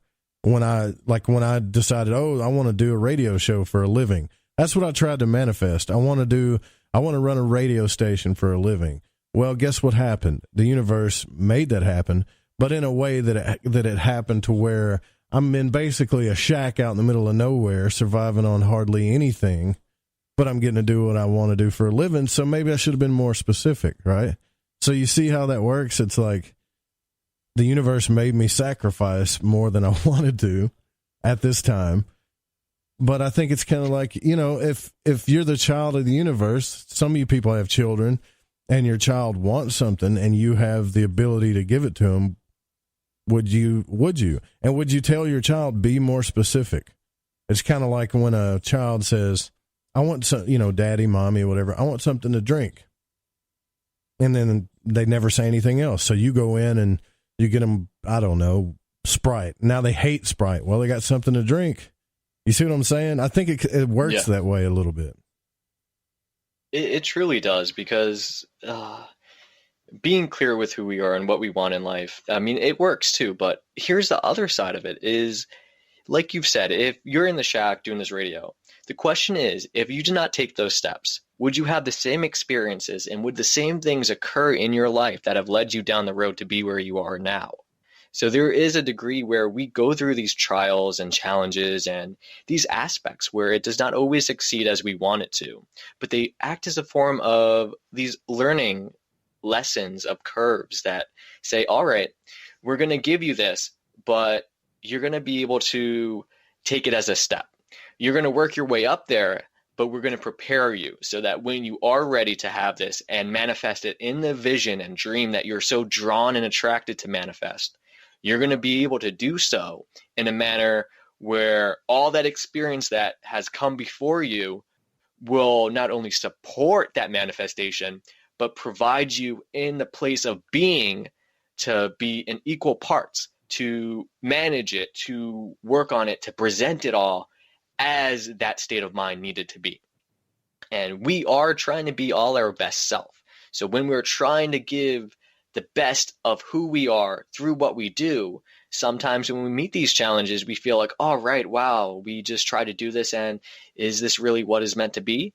But that question, that idea of saying this reassessment of self provides us the opportunity to be like, all right, some people might learn, be like, okay, this maybe isn't not what I really wanted to do in life. It allows you to gain clarity. It allows you to sharpen your point of view and to grow who you are so that you are better ready to take on those challenges, that big wish to step up that game and say, all right, now I can handle it.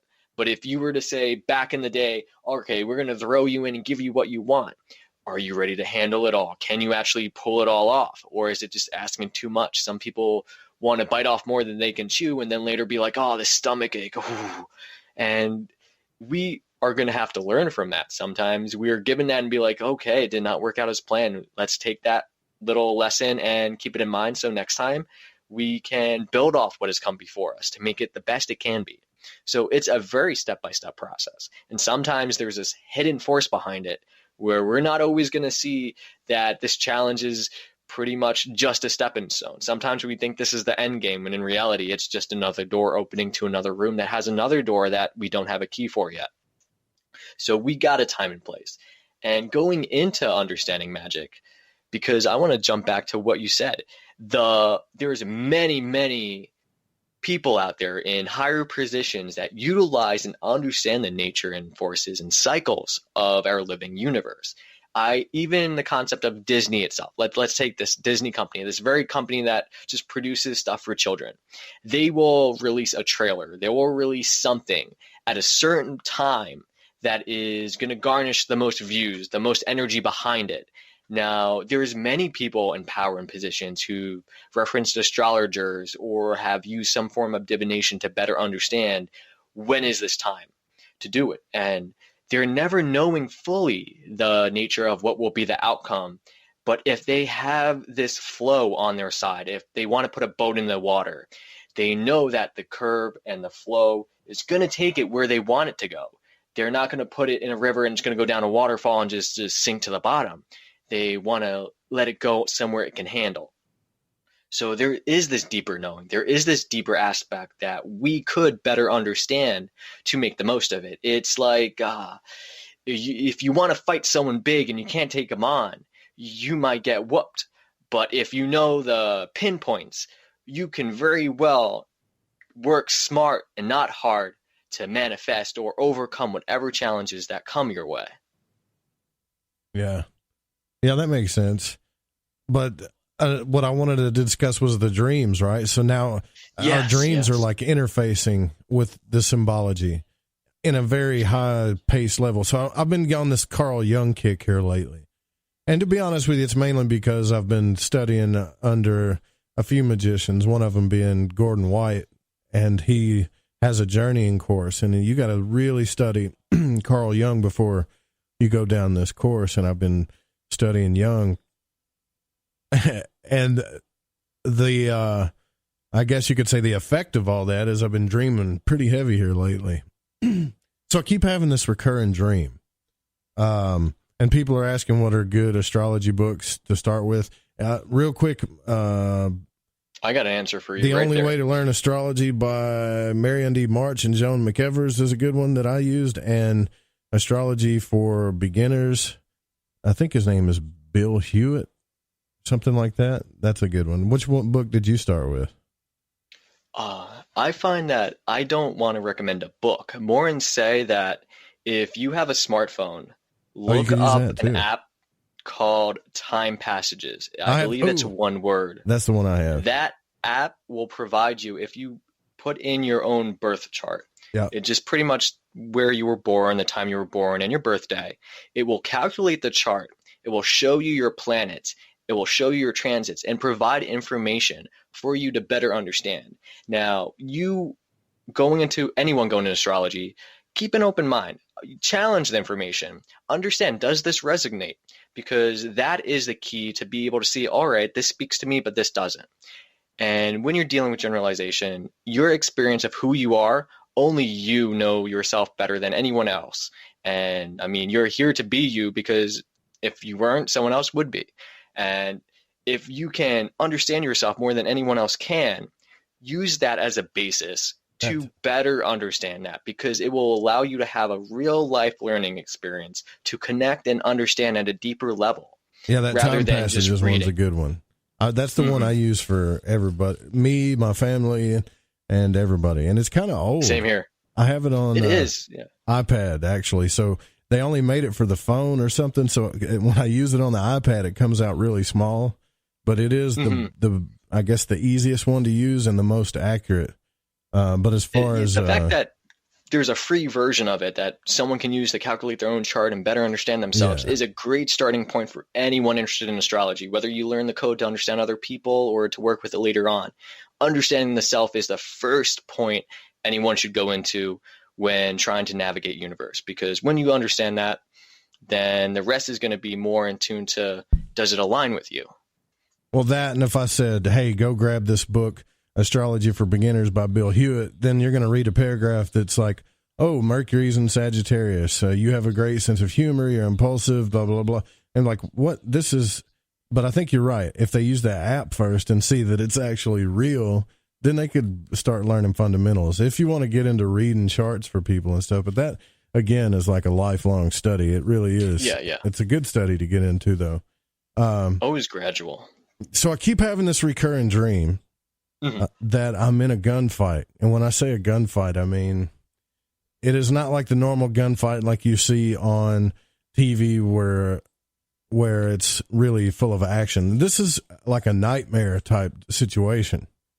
And every dream that I end up into always ends, not every dream, but they always end up in a gunfight where it's me versus a lot of, I guess, dudes, and these dudes tend to come out of nowhere, and usually they're wearing masks, and usually they come out of the dark, and I've always got this, like, pea shooter, you know, and they've got better guns, and everybody's running for their lives, and I'm feeling the terror, too, but I'm left to myself fighting these bastards.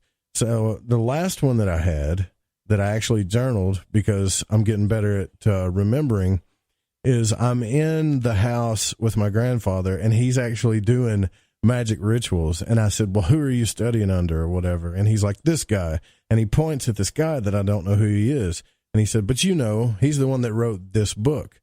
And I looked on a shelf, and there was the big, you know how they used to have those really big Bibles, like the Catholic ones that are huge? There was a book like that, but it was pink and blue, and it had a name on it that I couldn't make out. And I was like, oh, damn, that book. And I was like, okay. Well, they went outside, and I went outside with them. And sure enough, here it comes. It gets real dark. People are running and screaming for their life. And I'm thinking, what the hell's going on? And these dudes just start coming out of nowhere, one at a time with weapons, killing everybody, mainly trying to shoot me, too, because I'm shooting back at them. And then I wake up once I realize I'm not dead. I've had that dream like 10 times, as far as the gunfight thing goes, in the past 2 months. And so I've been digging into Jung trying to figure this out, and it's kind of disappointing because he's like, well, only you know your own symbolism. So I'm thinking, what in the hell does that mean? But it's got to mean something, right? It's me interfacing with something there, I think. Now, what's interesting is I've dived into psychology. I've actually studied it while I was in college, and the concept of psychology brings off these very symbols, the ideas, these concepts that are more seen collectively. But with dreams, not only are we provided symbols, but it's subjective symbolism. So the same symbolism won't equal the same symbolism to somebody else, especially, for example, your grandfather, who he represents or what he's saying. Sometimes he can provide you information that didn't even exist in this world, or provide something that will be aided to you. So it's not just the symbol of what your grandfather means, it's the symbol of what they represent to you also. An idea, for example, working on magic, this idea to work inside a house you're familiar with, your structure of who you are, and this elder of your ancestry providing this deep knowledge and to guide you towards it is something that is familiar, why it's within the home. But when you go outside your home, this is this outside world, and you got to understand the environment speaks more than anything. If you're in the dry area, it's very crisp, it's hard, it's the lack of emotion. If you're in a very wet land, if it's raining, it's full of water, so it's a very emotional time. Yeah, the elements do work. You're right about that. And then day and night. Day is providing awareness. If it's happening in the daytime, what is occurring, the symbolism. likely has something to do that you might already be aware of. If it's nighttime, there's a good chance that it's because it's subconscious, it's unaware, it's something that you just won't know what's coming. And if you're in this nighttime period and you're going through it and it's hard to see, depending on the symbolism that shows up, whether the land is rich with life or just in disaster and empty and deserted, it speaks to what is going on, how much force is around you. And when you're dealing with individuals of a challenge, for example, a gunfight, you got this weapon. For example, words can be weapons. The pen is mightier than the sword because we can provide thoughts and energy, and that has power. That has something of unique substance in which we can put out there. It can do harm. It can do good. It's just like a gun itself. It can be something that could protect someone, or it could be something that could be used for very wrong means. And when you see people fighting guns, you're going to see this opposition, this challenge. And if people are fighting others, you see this idea of chaos. There's no order. There's this back and forth. People are fighting with one another. They always can't find like a common me ground. fighting a bunch of them. And when you're fighting that opposition, that's what comes in the key. If your weapon's not as good as what they're working with, it's mostly due to the abilities of what we can. And sometimes we go up against a great opposition. For example, let's say there's so many people who are trying to crush down on alternative media or suppress it, or even the idea to challenge algorithms or many of the social networks that are happening in place. This is a huge opposition for anyone independently or alternative media to go up against. And when you're dealing with truth, dealing with substance of depth that provides people with something that they truly can reflect and think on, even on a philosophical note, it expands people. And we are in a system where back in the day when social networks first came out, there was no algorithm, and that provided this authentic ability for things to come up. But as soon as you introduce this algorithmic approach on social networks, there's this behind the curtain aspect occurring. So you're already in an opposition in a system that is meant to divide rather than find common ground. So you're dealing with so much opposition already. So it's this idea that to survive, to get out there, sometimes we're not able to take that fight to them. And sometimes we have to defend. And the idea is, the idea is that sometimes in the home where we're meant to be, I think this time in life, there's two sides. People can go out and protest, but these protests can be muddied with pretty much like paid protesters to cause violence. There's this idea that these things could be ruined easily or have an influence by an outside source. Journaling's so important, though, because it could mean a bunch of things, right? But you don't, until you understand your own, I guess, symbols, then you don't know. Yes. But I will say this, that thing you said about the elements is true, because I went back in all my journals, and especially the precog dreams, the one that actually manifested in life, the elements were spot on. Like I told a story about a dream I had where I walked into a pool of water where my ex was in. My ex was just sitting there waiting on me to walk into this pool of water. I'm like, why the hell am I in a pool? Well, this whole thing had a big emotional thing to it, right? And so obviously water, emotions, you know what I mean? But the one thing about that dream that I forgot to mention that always happens is that I get trapped in some kind of way. And then this way, everybody, like my grandfather and my friends, ran back into the house. And as these people were coming at the house, like dying, dropping, and I mean, it was really real. It was so freaky. You know that nightmarish feeling you get, right? Oh, so, I understand and that. I was like, sometimes damn. it does occur. So I ran up to the door and I'm like, hey, it's me. Open the door. And they were like, are you sure? And I'm like, yeah, man, it's me. And they're like, prove it. And I'm thinking, man, I'm going to die out here if you don't open the door and let me in. And they never let me in. And so I ended up having to run around the house and duck and hide and roll. I ended up dying, though, and waking up like I usually do. Well, that's the thing with dreams. I'd like to say about 98% of the dream, the message isn't literal. What you go through is merely a reflective experience to provide us with ideas we can relate to. And when you decode that symbolic nature of what is trying to be expressed and why it's being expressed, we're able to work with it. So I would interpret your dream as the advice being provided to you is that home, and I understand that you're a Cancer moon as well. So this is very important for you because the home is a very sacred place where you just feel very self-satisfied. Wait, hold on a second. Did I tell you my birthday?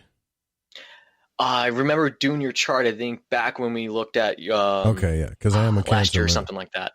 Yeah, because we have that in common. So I remember that in other people. For some reason, I connect with fellow Cancer moons. I don't know, but I'm able to discuss that. And now go ahead. I think Sorry. when you're dealing with your home, you might be better off inside the home working with Magick with your grandfather. And it says what you can do to change the world might be better off within that home space rather than going out there and fighting that opposition, because it's too much to fight.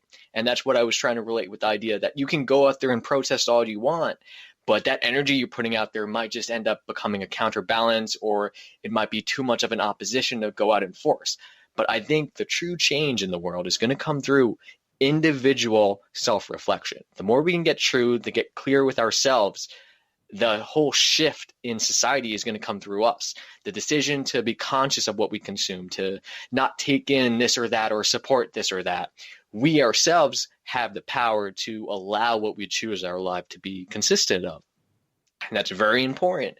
And sometimes we want to just go out there and charge and take the world by storm, or just go out there and just say, like, this is not right. We need to stand up and spread awareness. But sometimes our energy might be better put for the things that are better aligned with what we're meant to do. And inside that structure of the familiar, like, for example, it seemed that your house was that safe haven of who you are, that working with Magick. To be able to work with that Magick and bring that information out might be something more attuned that would have a bigger impact on the longer things of your influence, your potential, what you offer others to build off of. As we build pretty much anything that comes off us, or if we listen to a radio, it sticks with us or it carries forward with us. So that might have a better sense to carry forward something that would be more impactful than the brute force of firepower of a weapon. So instead of trying to take on the opposition, we focus on what truly is in tune to who we are. And if you're so drawn to Magick, and it might be too deep for too many people, it might be kind of a sign that maybe as you introduce more of that Magick, if it's something that you're really passionate to bring out there, it's a sign that maybe this is a focal point to expand upon. It might not be easily digested, but to be the individual to bring that forth might be more of a key and a power play that will build off your strengths, that will allow you to survive a situation instead of taking on opposition and being wiped out. Be in that household with that family, that structure, that book of Magick, that idea that is so fascinating to you that you're so attracted to. Yeah. And this is the example where every single dream we have can provide us a unique experience. Sometimes it's to better become in tune with ourselves or make peace with past people who have passed. And we have unique experience, and every dream is so subjective that not every symbol is going to mean the same thing. But it's reading so the freaky, environment, though, isn't it? The shift that happens, because you can feel it. Like the dream is normal. You're talking to your grandfather.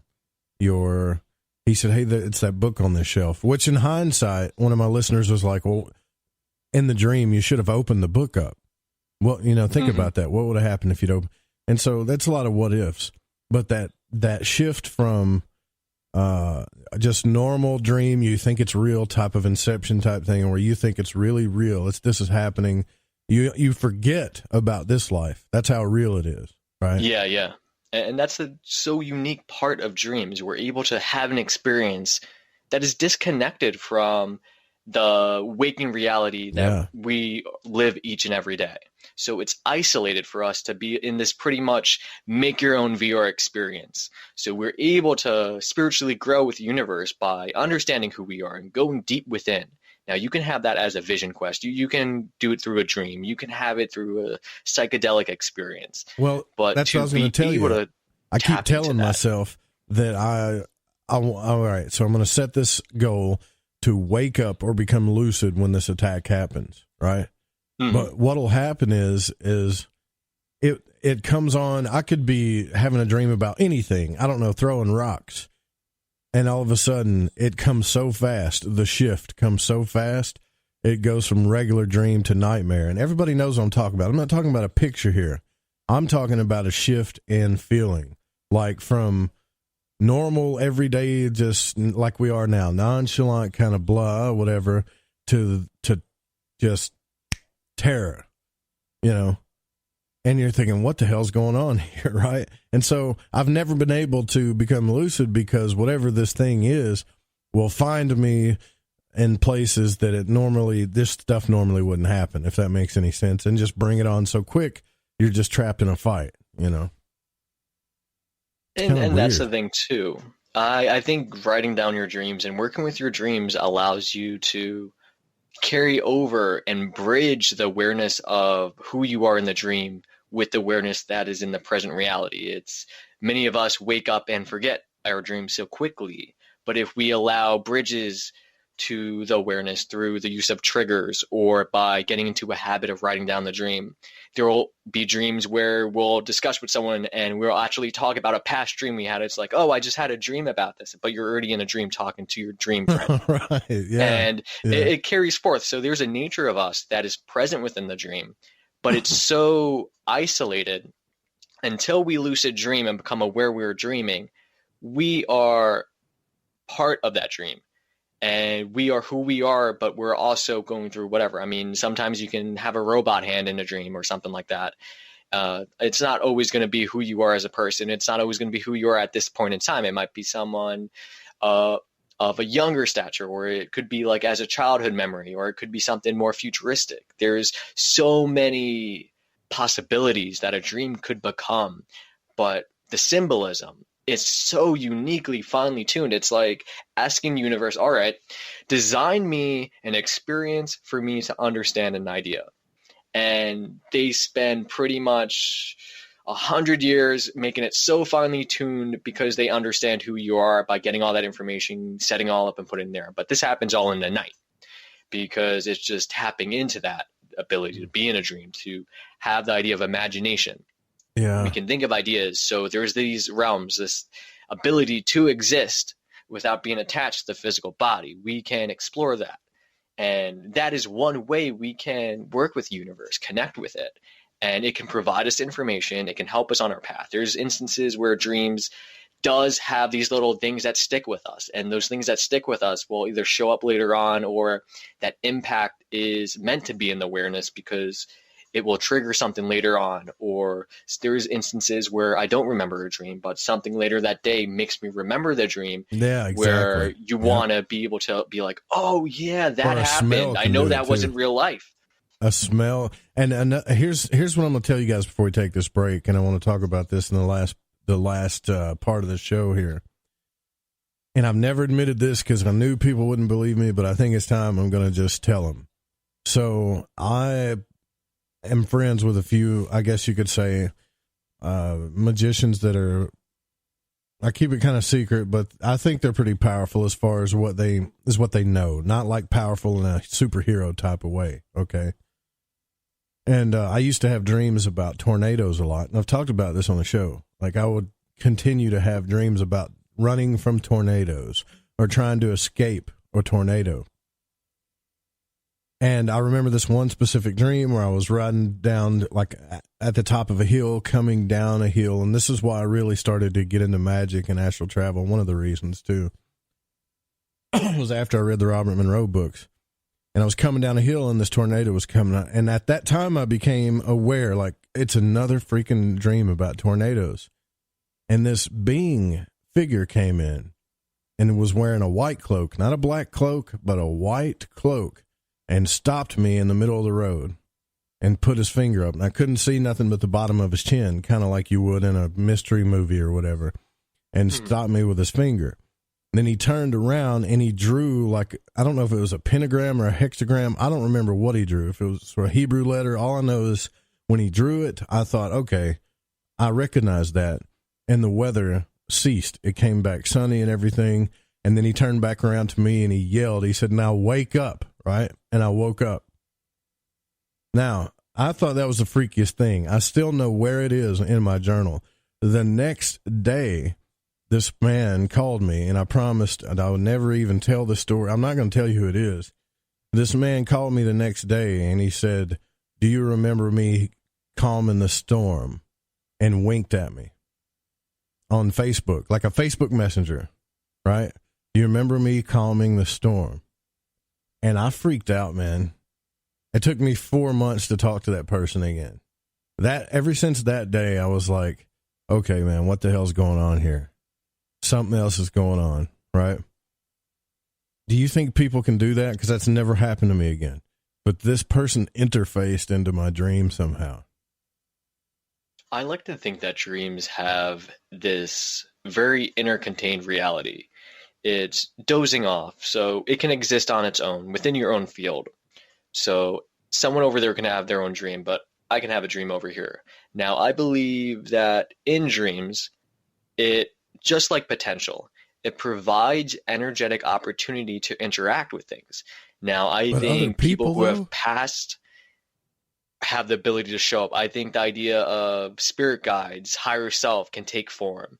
I think there is the ability for individuals to interact with others. It's also the possibility that there's this great impact coming where they have a presence in your future so strongly that the precognitive dream of them appearing will have such a strong impact where it will appear to you before their presence will make themselves known. And sometimes the individual themselves might not be fully aware of what they've done, but maybe they had a similar dream, and which is why they connected to you to do that to begin with. So maybe it is that you guys were able to connect on a similar resonance, or it could have been something much deeper than that. Can we consciously go and dream travel? I think that's something more that requires something of a shamanic journey. It's a skill. It's got to be. Yes, it's very finely tuned. You got to know the deeper, the very native practices that have been passed on.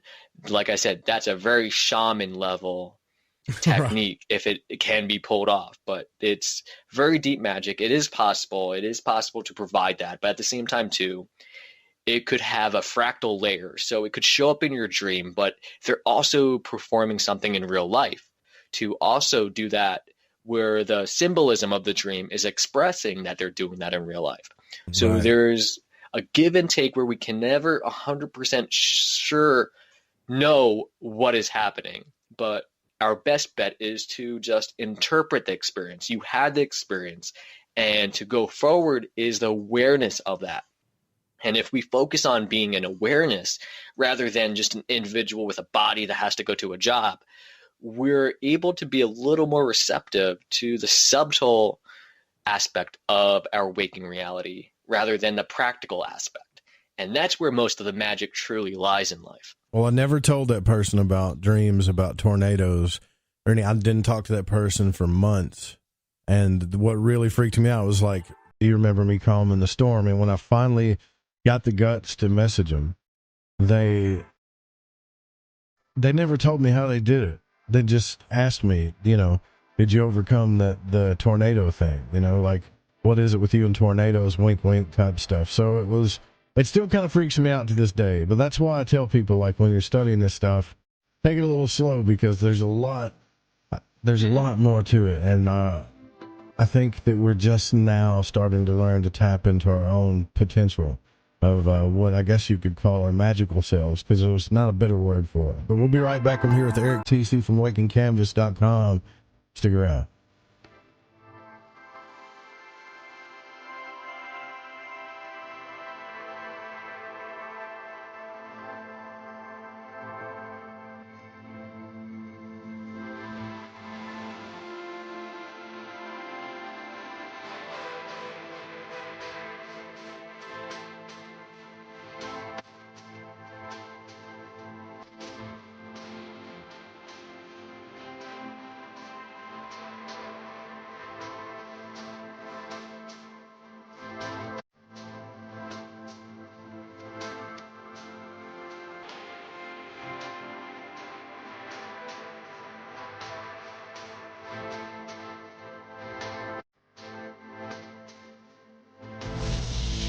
truth is out there. There's something out here. And so are we.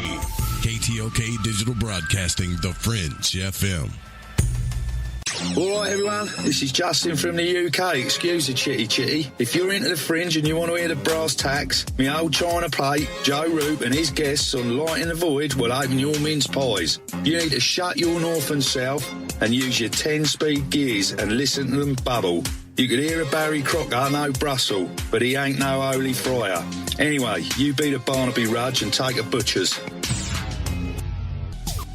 Hey, Fringe FM listeners. Did you know that when you're on the road with limited data or no Wi-Fi available, you can still listen to every minute of the Fringe FM by calling 701-719-3971.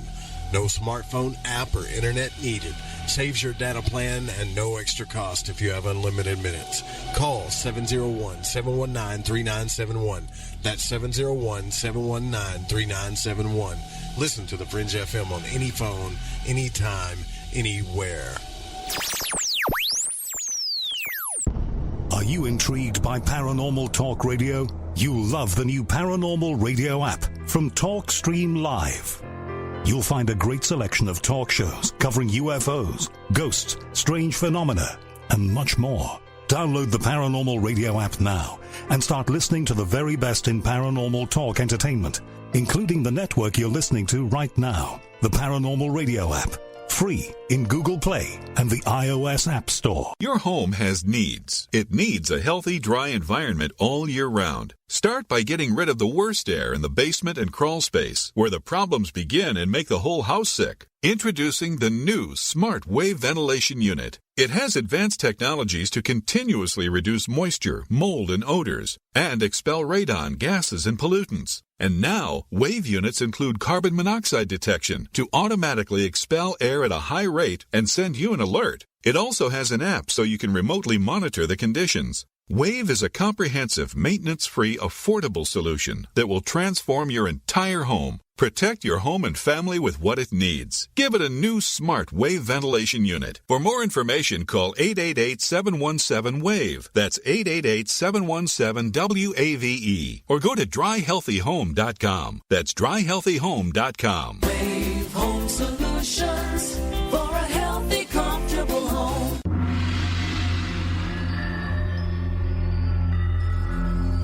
Greetings, galactic community. This is Suzanne Ross, host of Sci-Spy Radio, every Wednesday evening from 5 to 7 p.m. Pacific. Join me for this brand new show featuring a revolutionary new genre, Sci-Spy, merging science and spirituality to give us answers to the greatest mysteries of creation. Together, scientific discovery and spiritual revelation reveal the truth about who we are, where we came from, why we're here, and where we're going.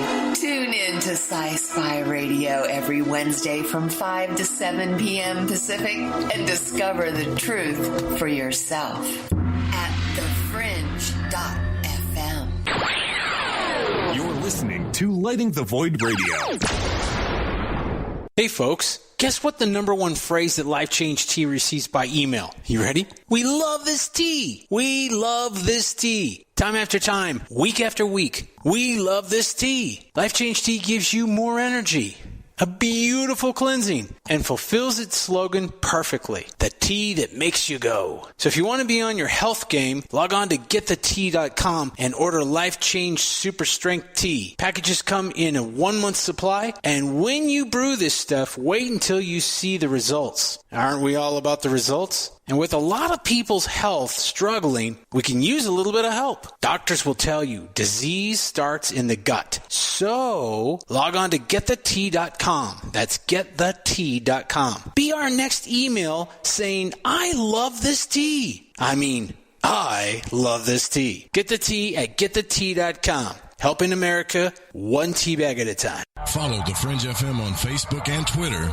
at The Fringe FM.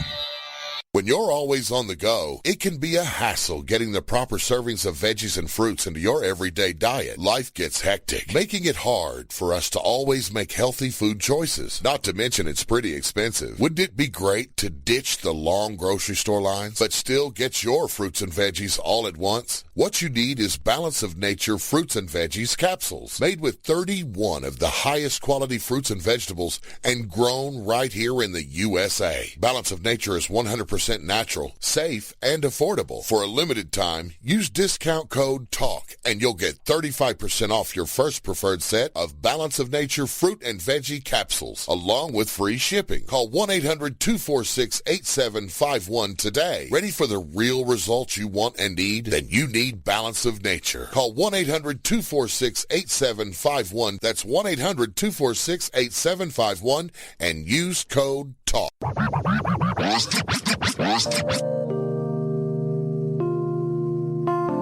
This is Elle. I listen to Lighting the Void because it's interactive radio with good content, interesting guests, and a humble host, sharing this journey through the esoteric. Hey, Joe Roop. Thanks for having us along for the ride. Thank you so much. What a delightful evening. Well, I got a lot of ground to cover.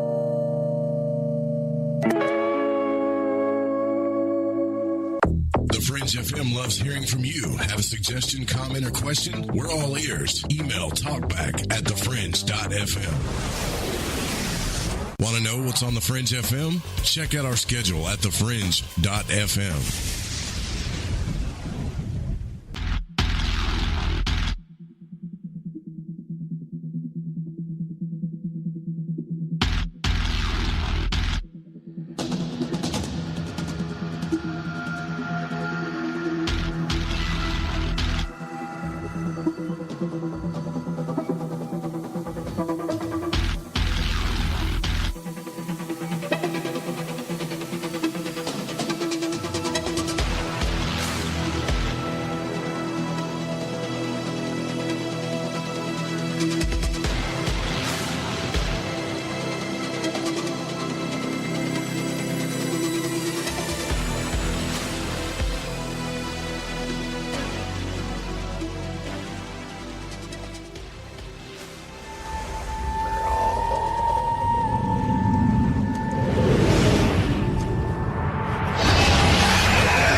That's kind of how the dreams take hold. Like you could be working out a small thing, Eric, and it shows up in your dream as the Dark Lord, and you got to battle it out, you know? That's funny. Hey, you got to face them demons sometime. Yeah, I figured I would play that clip because I remember when I first saw that clip, I was like, that sounds familiar. You know, because when the Dark Lord showed up, they all, you know, they, like Dan was talking about it, that it goes from a whisper to a scream. Like sometimes your dream will do that. And you could see, I forget the other wizard's name, but he was all freaking out and putting his hand up, and they all became full of fear. But the one female witch stood up to him and just battled him, you know. And I think a lot of people don't pay attention to what she said. You know, you're formless and you're nameless. Go back to the void, right? And so I think we can beat things that way too, because we give things too much power over us a lot of times, you know? Oh, without a doubt. I mean, to go real woo, I think there's a whole iconic aspect to it that there is this formless, nameless aspect of reality that consciousness can exist in. And there's individuals that could be influenced by that very nature. So to be able to repel those outside influences, hey, if you can stand up against it, you are your own individual being and have all the power you need to stand in it. You don't need anyone else to pack you up if you know just pretty much who you are and where you're coming from. But isn't that cool? Like I remember there was a statement in a YouTube chat room that I follow. He's like, man, I'm bored. And I'm thinking, man, you study magic, astrology, Carl Jung, astral travel. How can you be bored? You know, and another guy said, well, that just means you lack inner resources. Literally, when you get into studying this stuff, boredom it should be over in your life. It should be done, because some of these, you know, some of these magicians like Damien Eccles, who was stuck in a padded room, not a padded room, but a dark cell for a long time, figured out how to do this stuff and then started exploring the internal realm. So it's funny what happens to us when we step outside the material world, whether we're forced to or not. Oh, without a doubt. I got to say that dreams do open up a brand new doorway. If I never had to open a book again, and if I was isolated in a mountain, or if I ever had to be like in a very contained area, I think the dream world, I would be so satisfied that every night I can go wherever I want, or I can dream, I can be on top of this mountain, or I can check out autumn in the middle of summer. It's just really a whole infinite area of potential. And if we fine tune that and become conscious and aware through lucid dreaming, that opens up the doors for anything to be possible. So how do you use, because I'm getting this tarot deck, and by the way, we're speaking with Eric Tecce from wakingcanvas.com, the author and creator of the Shadow Light Tarot deck, which is fantastic, created on Kickstarter. It's an awesome deck. We'll put all the show notes there for the podcast listeners and YouTube people and everything, but it's wakingcanvas.com. How do you use, because I know you do, how do you use this deck to interface with consciousness exploration or even dream exploration? There's a whole degree to it. I like receiving a good sense of what the week has in store sometimes. So my general use of the tarot comes into just general insight, but I want to say I'm at a point where I don't even resort to the cards as much. I just feel in tune to what's going on, or I have a trust where majority of what's going on seems to just be in the awareness. But at times where I do see clarity, that's where I go to the cards, whether it's something I'm indecisive on, or even the form of divination. Sometimes I use a coin. A simple flip of a coin allows this outcome to provide a sense of direction. But when you fine-tune intuition, the same way a tarot card can show up, you can utilize your own intuition to get that same result, or the same guidance or direction that will allow you to better make the choice, I should say. But when I work with dreams, it's real funny, because I guess I'll give this little insight where my dream experience is normally you sleep for 4 hours and then you wake up and you have a nice little break. If you can have a nice little break between an 8-hour sleep, you're going to strengthen the ability to step right into REM, the REM portion of your sleep. So when you're having that occur on a biological natural cycle, you tend to wake up. And for me, I'll have these moments where I'll wake after a dream and I'll reach for my journal and I'll pretty much just type down or write down trigger words so that I can come back to that journal in my full waking state upon like opening my eyes and taking all the light and not falling back asleep for sure, and write down the full experience of what the dream has offered me. Most of the time when it comes to interpreting these dreams, I'm writing down paragraphs upon paragraphs just for this segment or just for this sequence. And I always put intentions behind going to sleep of having extensive, vivid dreaming experiences, because intentions hold a lot of power. And sometimes I allow the insight, sometimes I allow it to be whatever I would like it to be.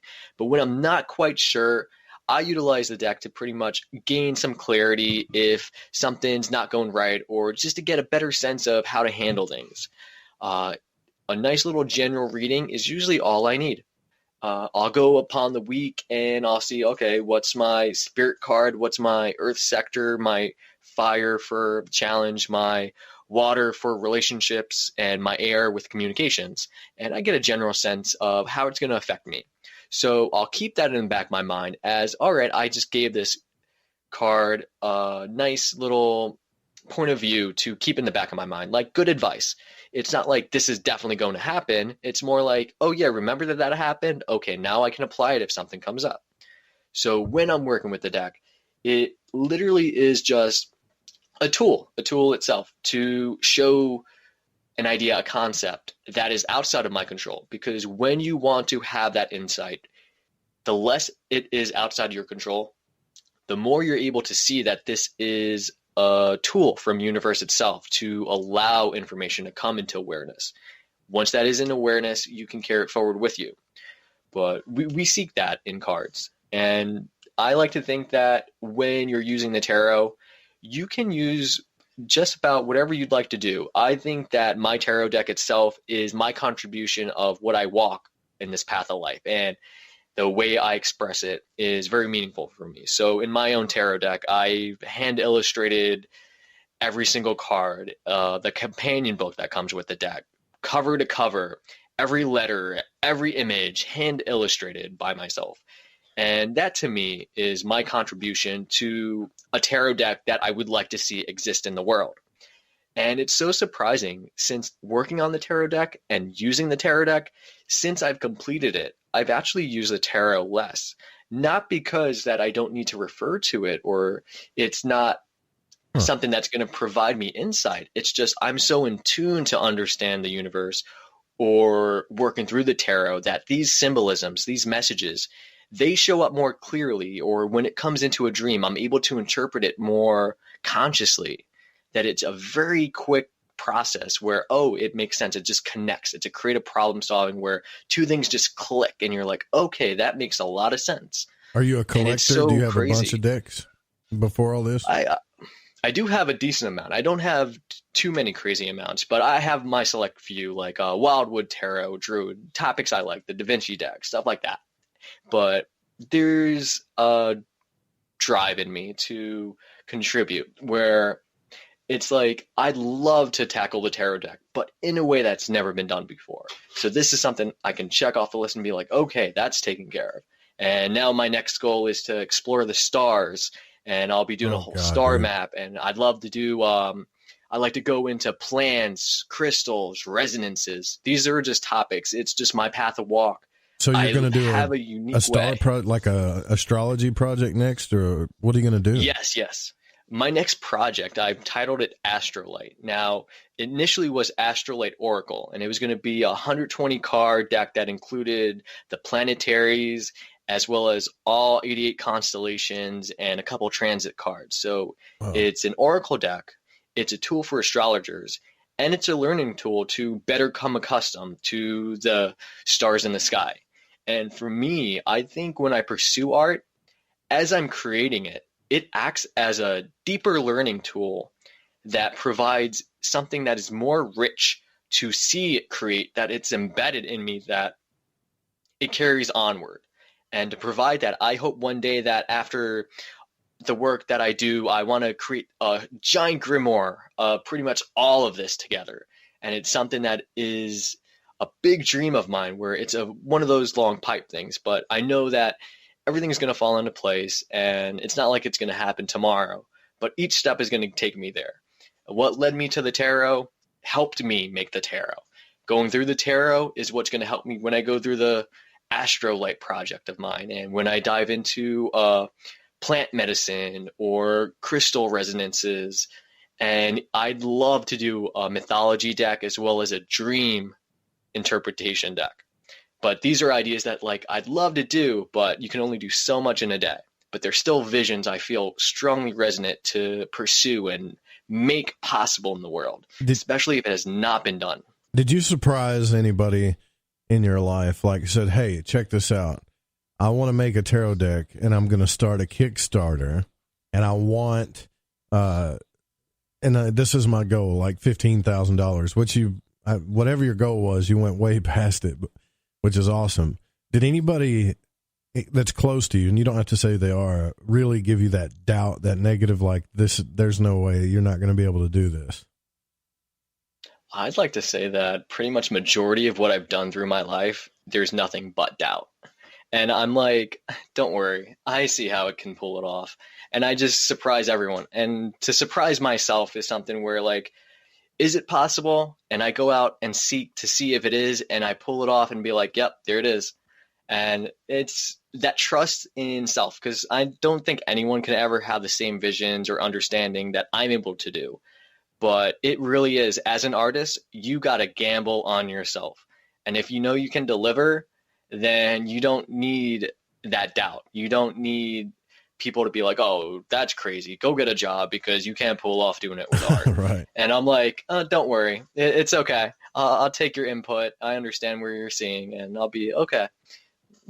That's and cool. I relate to that. I've had people say, well, don't you feel, don't you feel like you're not respecting yourself because you don't have a full-time job and you're willing to live in those circumstances to do that radio show? And I'm like, no, I don't. I see where you're coming from, but I don't. Mm-hmm. And I take care of my son. My son's well taken care of. He's well fed. He goes to school. He gets new clothes. He gets presents. So the only person that I was ever worried about was what he thought. And he was begging me to do this. My son, right? He's like, look, Dad, don't go. You're going to hate your life if you go back to that corporate world. And I don't want you to do that. Please don't do that. And I was like, okay, well, we're just going to trust this thing. And so far we're getting through it. But to see something in completion is a whole nother thing. That's why I'm so stoked about it. And by the way, there's two decks, actually. There's a Wonder Light Tarot deck and the Shadow Light Tarot deck. The Wonder Light is $33 and the Shadow Light $75, and you can get 10% off if you use the code word Fringe, right, on any order here. That's pretty cool. Oh, yeah. Just to touch on those two quick. Yeah, Shadow Light is a premium tarot deck. It has 88 cards, so it includes the 78 traditional cards plus an extra 10 cards illustrated. It includes also a companion book, illustrated cover to cover, that includes interpretations and many visual expressions. So like you'll find the Kabbalah in it, you'll find astrology information in it. Each card has a day interpretation, a night interpretation, the rune, the planet or zodiac sign it associates with. It's very rich with information, so you can utilize it, and it's all done visually where I wanted to express it where you can easily access it as a go-to and be like, okay, here it is. It's all right there for you. And I do it beautifully because for me, I think everything can be expressed beautifully as an art if you know what you're doing and you can like deconstruct it but reconstruct it. And that's really like what I aim with my art. With this tarot deck, I find it a reinvention of the tarot because I see what's come before. I see aspects of sacred geometry and other decks, and I build upon that. So I'll include animal totems. I'll include all sorts of stuff that just adds more to it because it is kind of like you're making a very 4-course meal, and every little flavor has its own impact. But when you use a wide variety of foods and sources, you can make such a delicious meal that you might not ever even experience ever again. So that's my goal with this whole approach with the tarot deck. And what was funny, the Wanderlight Tarot came about as a stretch goal during the Kickstarter phase. As it hit this point, I was like, I'll do a mini tarot deck. And I always had a vision for my tarot deck because I did it in black and white. What if it was all black and I focused on the art in the middle? And that's what Wanderlight is. That's a smaller travel size deck. And I actually use that deck much more than I use Shadowlight Tarot, surprisingly, because it's so easy to take on the go. It's a small size. The cards are easy. They're beautiful. And I can take it with me when I go in nature or something, and I can get a nice spread. I don't have to worry about it, but it's a nice affordable deck and it's easy to utilize, and I'm just glad I'm able to bring them both out. And I felt like that this is a nice chapter in my life that I wrapped up, and I'm kind of really excited for the new horizons that are pretty much on the way. Tell me about, if you don't mind, because I know some people are interested in this, about the Kickstarter, because I know a lot of people that do these campaigns like GoFundMe's. I've had people tell me, well, why don't you do a GoFundMe or this for your studio? And I've thought about it, but it looks, I guess, too complex. It looks like a lot of work. But then when I see something like what you've done, when it comes into completion, all the ideas, even on your Kickstarter page, I can tell that you put your own touch to things in here. And talk to me about that process, because are people, I'm getting messages through the text line about how to start a successful Kickstarter. How can they make sure it becomes a success? Like some tips on that. It's quite a challenge for a Kickstarter, I would say. Kickstarter, you got to have a solid premise for. I completed the deck around summer solstice last year, and I had a small little pre-order crowdfunding, and I was only able to produce about 100 decks. So it was very limited, but I was able to see it, and I was able to get one deck out of it. And it all sold pretty quickly. But then the Kickstarter eventually got launched, and I timed it very well with the new moon and whatnot and everything. So I applied it to the cycles of reality too. And when I presented it all, there was months of research, making sure I had everything figured out. I had everything presented. I wanted to share it all. I time-lapsed all my artwork being made. I showed it all out there. The energy that I put into the work, because everything I did, I recorded so that people can see how it went from nothing to something. And that's another aspect I wanted to bring to the table. Oh, man. So for me, I wanted the people who wanted this deck, they wanted it because they appreciate it for the art or they resonate with it. And I don't want the deck just to be sold out because people just want to buy it. I want people to truly just resonate with it and see that if they want to connect with it and they want it a part of their journey, it's there for them now. I got to say so real quick though, watching you draw the Hangman card on that one video with that awesome, I guess, dream ambient music behind it, that time lapse video of you doing the Hangman one, that's my favorite one. That in I don't know, man. It puts me in some type of weird state while watching it. Not weird, very cool state, I mean to say. And so I just actually put a few together right now. Got some time lapses coming out of the bonus cards I did. And wow. I still catch myself watching. I'm like, whoa, it's just crazy. It's all like coming together. I'm like captivated by it. So you get to see what it takes in one card. Like, that's weird because you're drawing it out on this big, what was it, a tablet or what were you using there? One of the things that I invested over time is a Wacom tablet. Okay. So I'm able to hand illustrate, but do so in a digital fashion. Yeah, so I'm able to add layers and whatnot. But the approach to it is very unique where I merge the traditional and the modern in a way that does not sacrifice my ability to hand illustrate it, which is very important for me. I think that is where a lot of magic gets embedded. Yeah. So what you're saying is, for that person that messaged me, is that you used a little bit of magical and astrological timing to make this work for you. Yes. Huh? Yeah, and that's something that I do anyway with a lot of the stuff I do. I always set intentions with moons. I understand astrological cycles. I understand when things are a little challenging, but things tend to fall in place. And when you see bigger pictures and bigger cycles, you tend to appreciate how the seasons go, and it's very seasonal. So there'll be a time and place where this is great to birth. There'll be a time and place where this is good to rest. And you got to honor that, because when you fight against it, like I said, it's an uphill. And sometimes you go upstream and you're going the wrong direction and you just end up pretty much wearing yourself out. So to align that, I think not only puts your efforts towards a very effective push, but you get the wins behind you so that your sales can take you where you'd like to go. So, yeah, I see a lot of these GoFundMe campaigns, and there's a difference, though, with Kickstarter. I think you don't, with the funds or whatever, because they're asking me about that. I don't really know. I think with Kickstarter, doesn't Kickstarter make sure that you hit certain goals before they release money or something like that? Well, you got to completely fund it first. But I'd love to do a personal podcast on the whole Kickstarter experience, because I'll touch on it briefly here, but I actually ended up funding everything, but I pretty much dropped shipping. Right. And I gave free shipping for everyone in the U.S., and I dropped $5 for all international shipping. But at the end of the day, I still had to put money towards it, because it ended up costing a lot more. And it says I raised about like 26,000, something like that. But at the payout after Kickstarter fees and all the other fees, I end up only with like 20,000 to work with.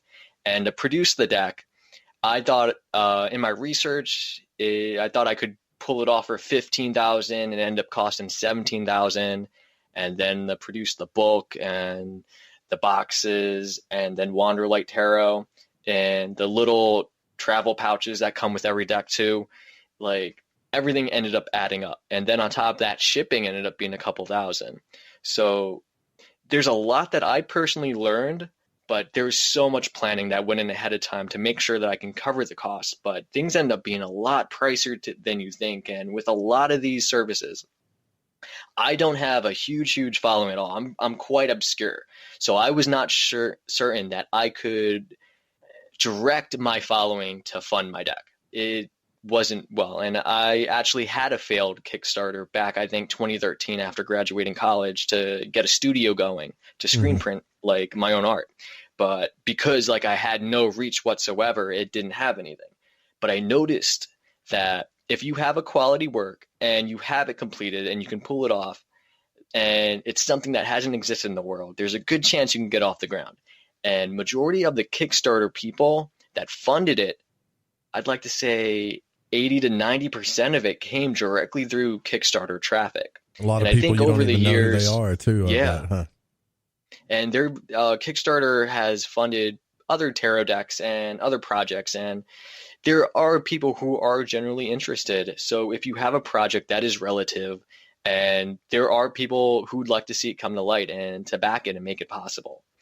And there are always ways to offer incentive, to do the math, figure it out, make sure that if you're going to produce something, you also check out 2 other sources just to make sure that if something doesn't work out, you have it figured out.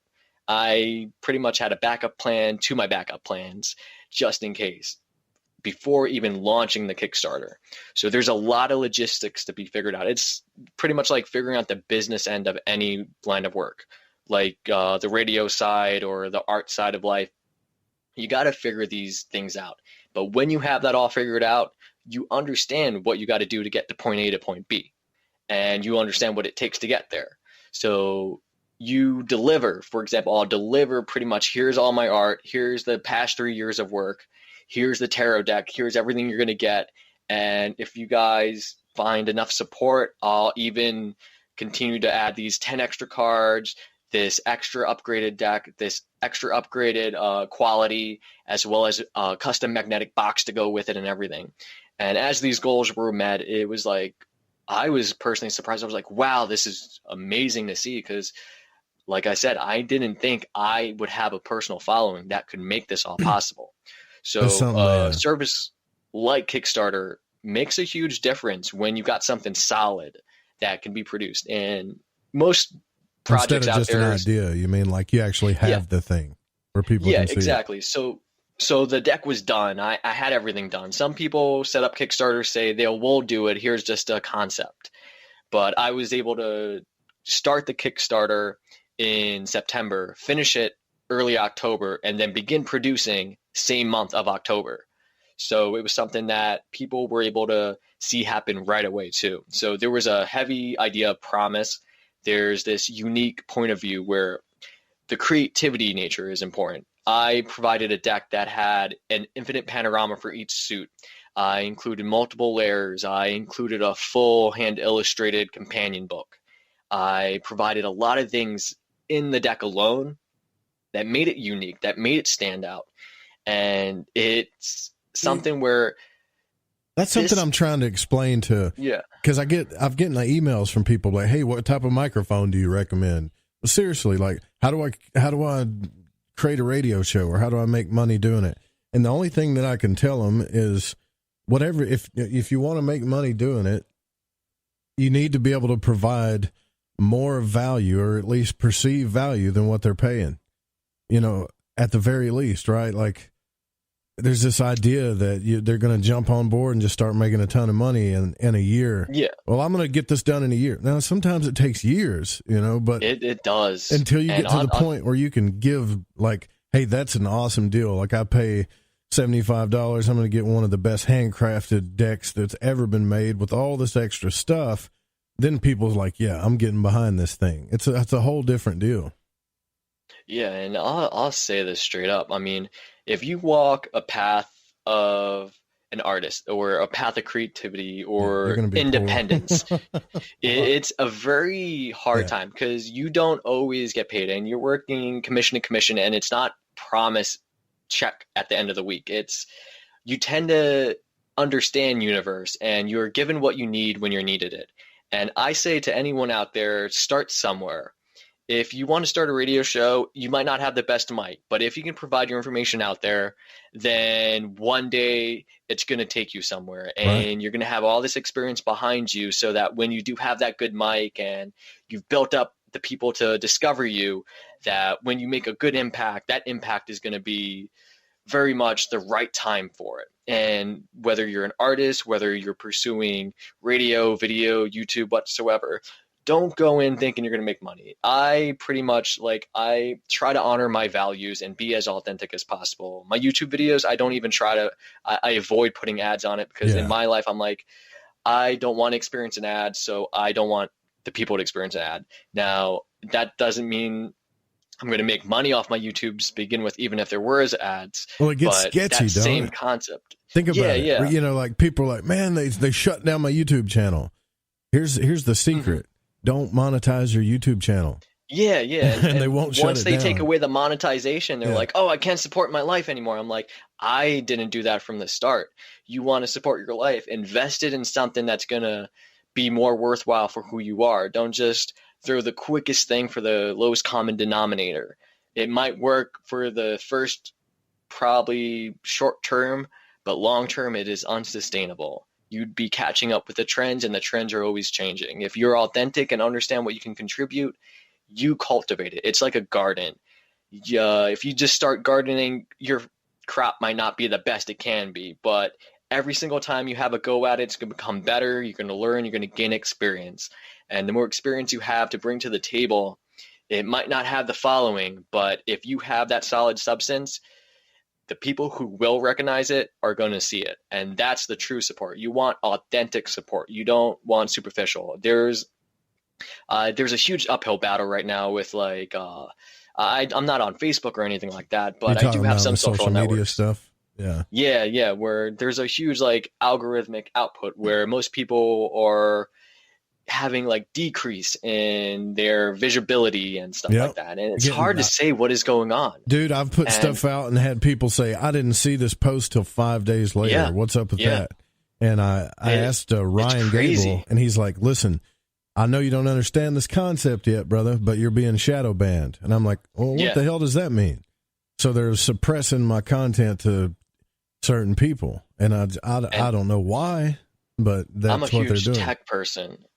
So I see how they're pulling it off, and I see how they integrated certain things to finally reach this state where they can easily pull it off. I mean, the whole recent censorship of all sorts of stuff, it just gets geared up, but they take baby steps enough where you're not going to whine, but you're going to be like, all right, what is this? Okay, I guess we'll deal with it. And then when you're dealing with the 20th implementation of whatever they put into their system, you're dealing with an algorithm that you have no idea how it works. You're dealing with these shadow bans, and you're dealing with social networks that align themselves with a moral compass that is not truly authentic with the majority of people who have that substance or depth that really could provide to society.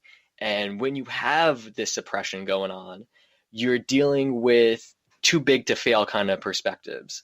So, for example, if everyone's on a Facebook or everyone's on this social network, you have this collective where it would be nice to work with what that is, but the reach is so saturated that you can't tell if it's an algorithm, if it's the social network, but to see that decline, it's present. To Everybody's say looking what for it an is, underground method, it's a mystery. They're trying to find another way. And the model that is needed at this day and age needs to have such a big splash that it can handle it. And the cost it would take to pull that off is completely unreasonable unless huge funding comes in to make it possible. And the amount of servers and tech and time it takes to have everything work perfectly. You need to go back to forums, man. Websites and forums. That's the only way I tell people you're going to get across. I try to curate my content as much as possible. I'm very conscious. I have ad blockers up on my browsers. I make sure I'm not tracked. I'm not trying to be pretty much a guinea pig to most of these services out there that try to just harvest your data, sell you your ads, and track you and do this really out there stuff just by like your connection to it. And there's people who have Android phones and they don't realize that their microphones are always recording when they're using a certain app and stuff like that. And if they truly knew what was going on, they'd be like, whoa, that's kind of scary. And half the time you're dealing with, it's such a mystery, where my approach to it is that I'll set up an RSS feed, and most people don't even know what that is, but an RSS feed or RSS reader allows you to pick and choose certain sites, and you can receive their blog updates, YouTube releases, new releases of this, and you can pick any topic. But to self-curate your own content is just as important as going to the grocery store and knowing what you're eating. It's to the degree of how conscious consumption can we be.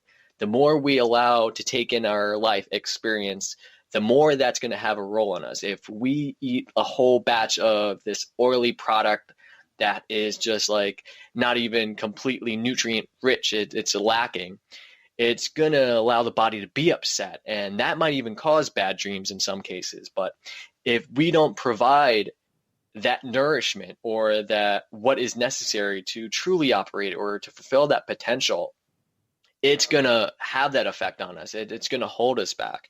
And I think we're in a really interesting time where things are playing out where we might not be able to have a collective reach, but I think the individuals we interact with and the people we do come across with, we have the ability to inspire them, to bring out the best of them. And if we bring out the truest of ourselves and support others where we can, I think at a very local network that is much smaller, we take that shift to where it needs to be. There's always another way of doing something, right? So yes.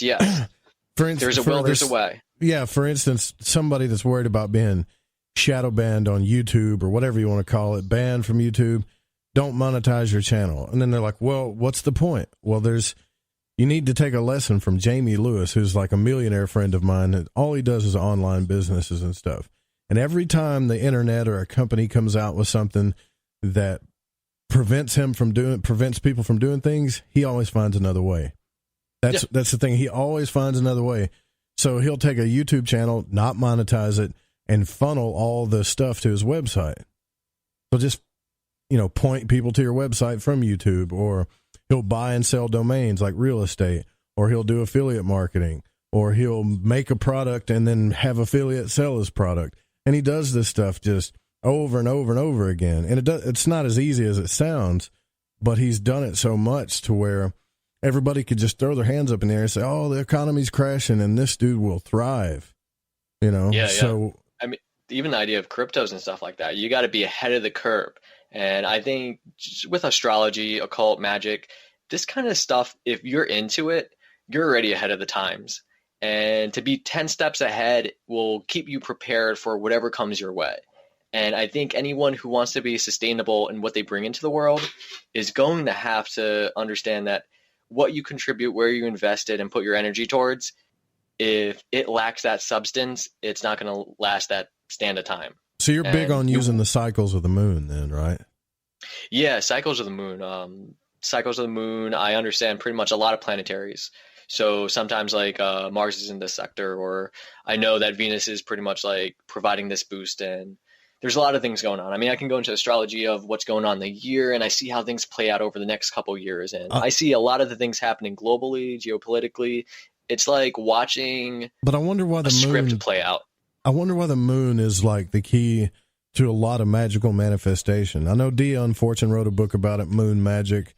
There's other people that do magic that talk about the cycles of the moon, the planet, the hours, and all that stuff. And they base all of their manifestation magic, even sigils, on where the moon is. Because for some reason, the moon tends to, I guess, give this stuff a kickstart, like some power. Well, there's a couple of reasons for that.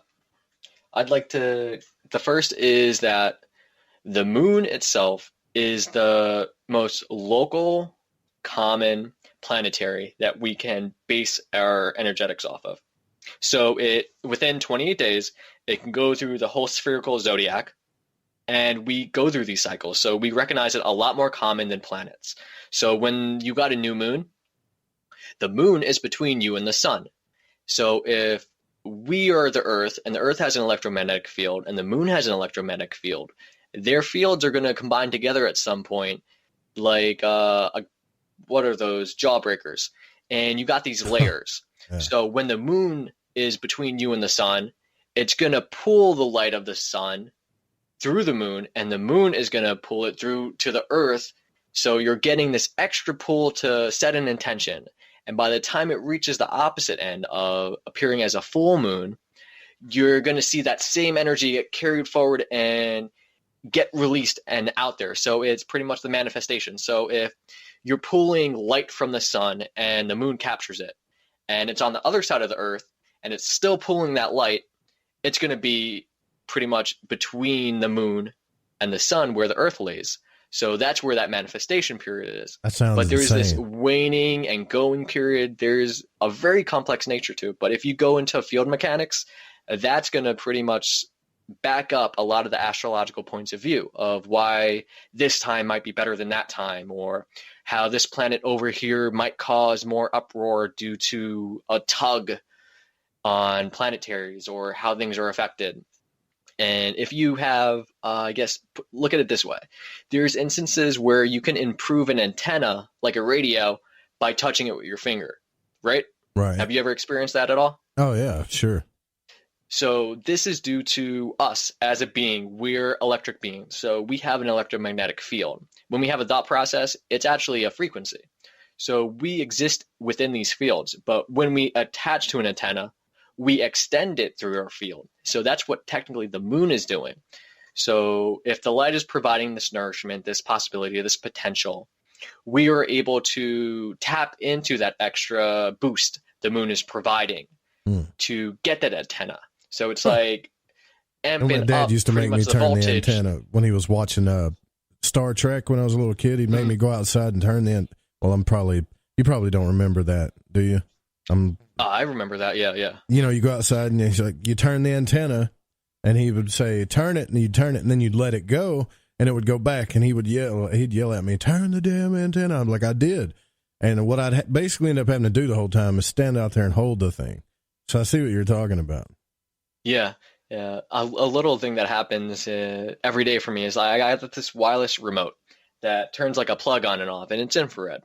And if I'm too far away, it won't work. But if I close my eyes and really set that intention, it will work. And I think this is due to the same mechanic of our bodies being electromagnetic. And if we can provide that electrical boost, it is strengthening the signal. And if everything from a microphone to a radio is this crystal, so you got a receiver and a transmitter. So if we can transmit it, it gets boosted. If we can receive it, it can get boosted. If we have extra reception, or like we have a higher chance to receive the signal being brought to us. And if the light is providing that signal from the sun, then the moon very well is pretty much the hand touching the antenna, and the antenna is pretty much Earth. So it provides extra energy where if you want to put that into potential, it helps. And whether you're looking at the Farmer's Almanac or many aspects of just manifestation in general, if you work with these cycles, they provide you the boost. If there's energy coming from space, be it cosmic rays, be it sun rays, be it planetary hums or starlight in general, if we're able to accumulate a little more, pull it towards whether it's magnetized, we can extend it or make better use of it. And if you have a wider range to receive the energy, that means you can also direct it towards where you need to be. And if you're conscious and intentful on where to put it, it's almost like Tai Chi, where you're able to pretty much take the energy, move it around, and then direct it where you want to go. And it's like flow like water. You do the whole Bruce Lee thing, and it just pulls it all off with the work smart, not hard approach, which is really interesting. Jason Quitt's got a good book about that Egyptian postures of power, the salute to the moon, and the ancient Qigong system. It's a pretty good book. Mm-hmm.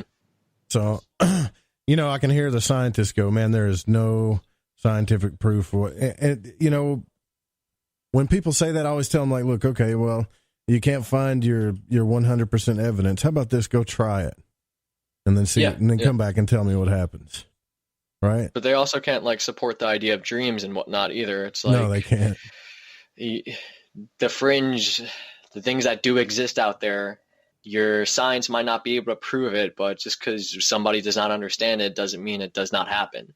I think we need to realign a lot with what is found in nature, and that would be a better comparison to understand these cycles, to understand how these things work. Because if we did, I think we'd be in a lot more better position to be like, oh, okay, I see how this works at a macro scale. So on a much larger scale, the same effect happens.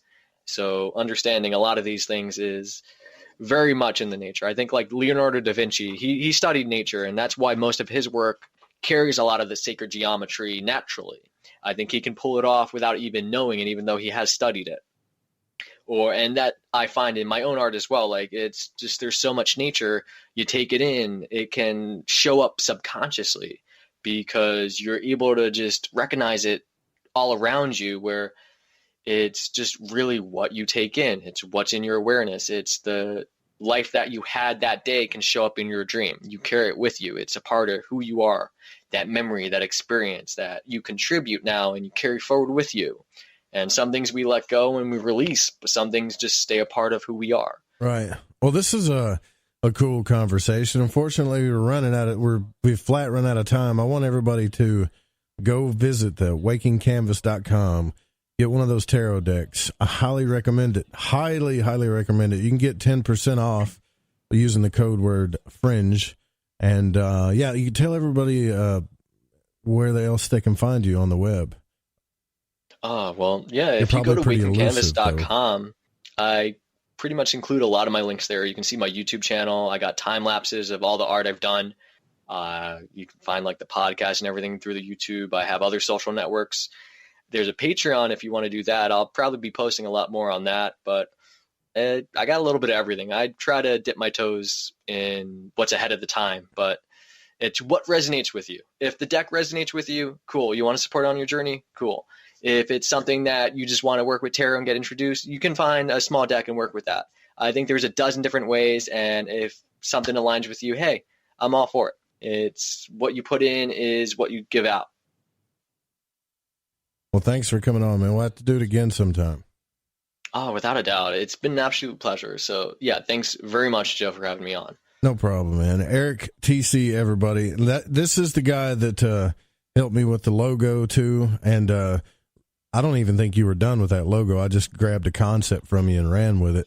I was like, yeah, this is good. Let's use this. And you're like, oh, these were just my ideas. But hey, if it works, it all falls into place, so I trust it. Right on.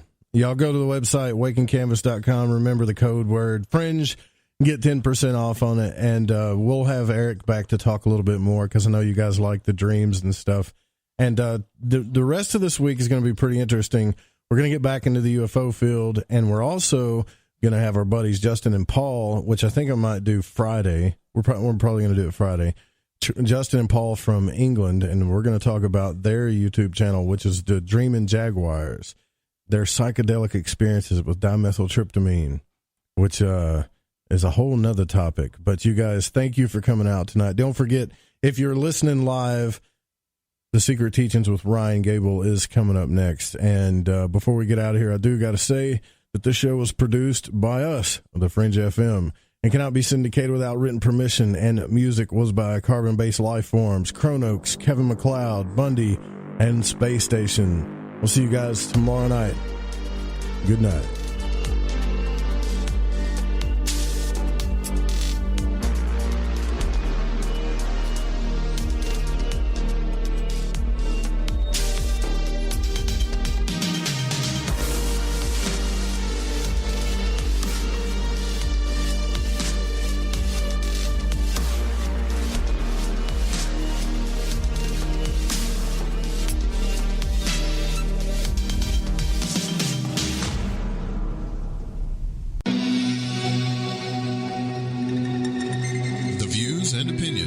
expressed on this program do not necessarily reflect those of the Fringe FM, KTLK Digital Broadcasting, its sponsors, affiliates, or staff. Listener discretion is advised.